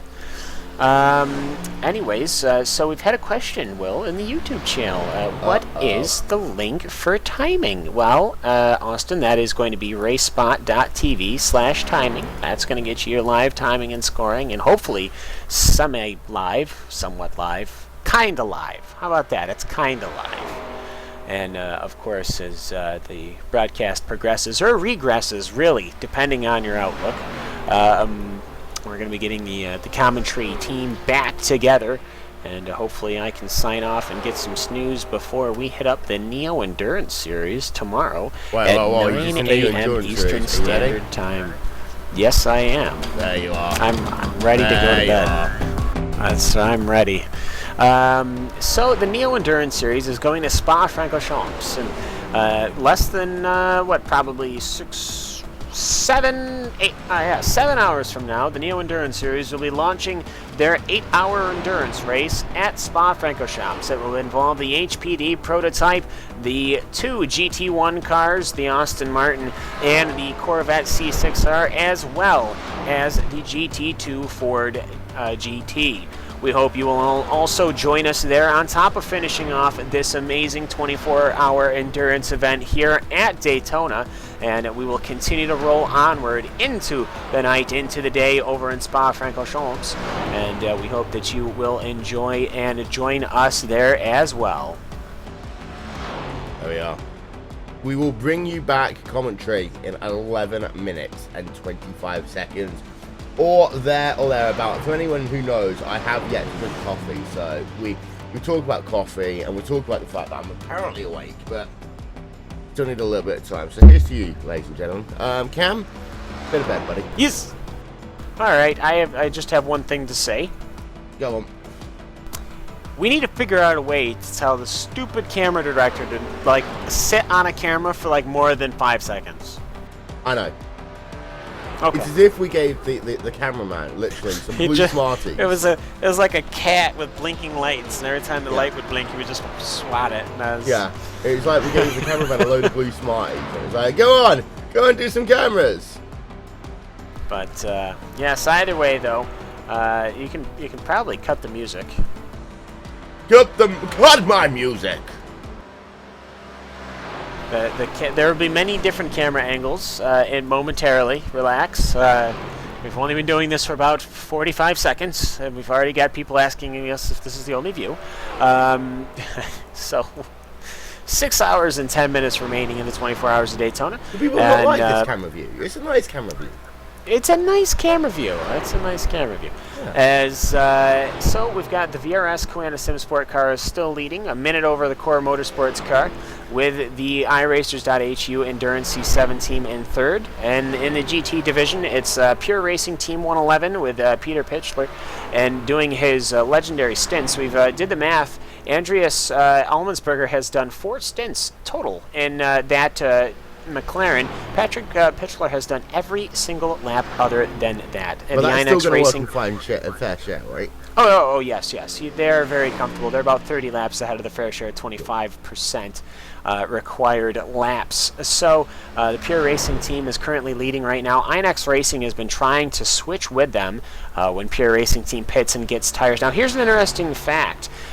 Most teams have been running double stints in the McLaren, sometimes triple stints, because of how long the pits take with only the one man on the wrench gun. So it's been very interesting. Pure Racing team will lead until they need tires, and iNex will lead until they need tires. So very interesting dynamic through that, with Movano in third, Virgil in fourth, and the 112 Pure Racing in fifth. Radicals GT hasn't been doing much at all. They're back in 27th position. They're actually in pits. And the 49 Motorsports cars, I'll have you know, happily, are still together. They're a couple of laps apart, but they're in 29th and 30th still. Which is good to see. And there was even a time where, and actually right now, where CTC Racing Red and CTC Racing Black in the prototype division, they're both 9 laps down and in 11th and 12th. So the teams are sticking together somehow. Yep, apparently I'm not allowed to, as we get ready to transfer our broadcast, put a static camera on. So we're going to go on board of the Alpine Eagle racing car. Oh, okay. All right. Well, that's fine. Either way, as we roll through into the morning, everyone getting set, warmed up, shaked up, all stretched out, I suppose. I have no idea how to warm up, as the Radicals Online C7R is also in pit lane, and Miguel Martin is hopping in, which is... Ooh. That's a name... Oh, no, he has done a stint before. He's done one single stint in the beginning of the race, or was it 2? No, he did 2 stints. He did a stint involving a pit stop, and that was lap 113 to lap 166. So there's been about 500 laps since then. Let's see if the race has changed at all. All I've heard, Will, from the drivers in the prototype division is that this track has gotten greasy. It has gotten slick with the rubber on, and especially with brand spanking new tires, it is absolutely cold. And it is going to be one of those races where after you get new boots, it's going to be tiptoeing around this 24-hour Daytona circuit. Indeed. Well, ladies and gentlemen, 6 hours and 7 minutes remaining. People asked for aerial coverage. There you are. There's a look at our aerial coverage brought to you. Oh yes, aerial. One Design.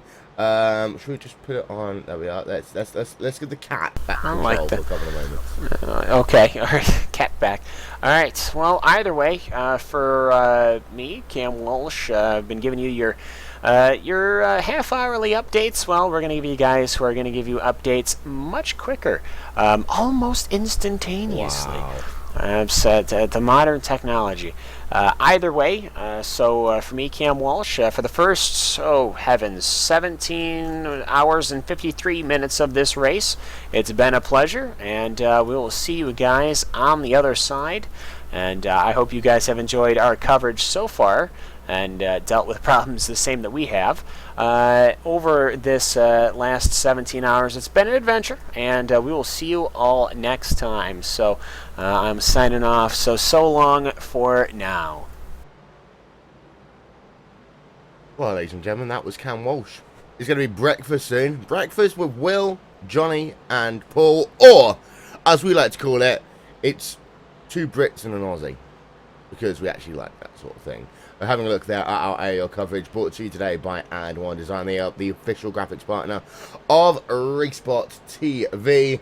We're getting ourselves close to 6 hours to go. So those of you who are watching us already on YouTube, it will be time for us to say goodbye. We'll be back very, very soon. Don't leave us, because we love you. We'll be back, though, for the final 6 hours of the iRacing.com 24 hours at Daytona in a few moments' time. But first, we'll get yourself some engine noises to wrap up this side of the broadcast. Thank you so much to Cameron Walsh, of course, who has done a diligent job bringing you guys updates from around the world. If we had a medal, we would give it to him. However, apparently the price of gold is so expensive right now that we just simply can't afford to. We would give you a medal, but we just, yeah, you know.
Ladies and gentlemen, at this time we conclude the third quarter of the 2016 iRacing.com 24 Hours of Daytona. Breakfast with Will, Johnny, and Paul is coming up in a couple of minutes' time. We're just getting ourselves set here on iRacing Live and on YouTube Gaming. However, if you're with us, we will talk to you all very, very soon. We'll give you the links. However, don't forget, go over to iRacing.com/live for all of the latest stream news and information for all of the broadcasts that we'll be doing this coming year. And also, live timing and scoring is available if you head over to timing.racebot.tv. We will see you on the other side.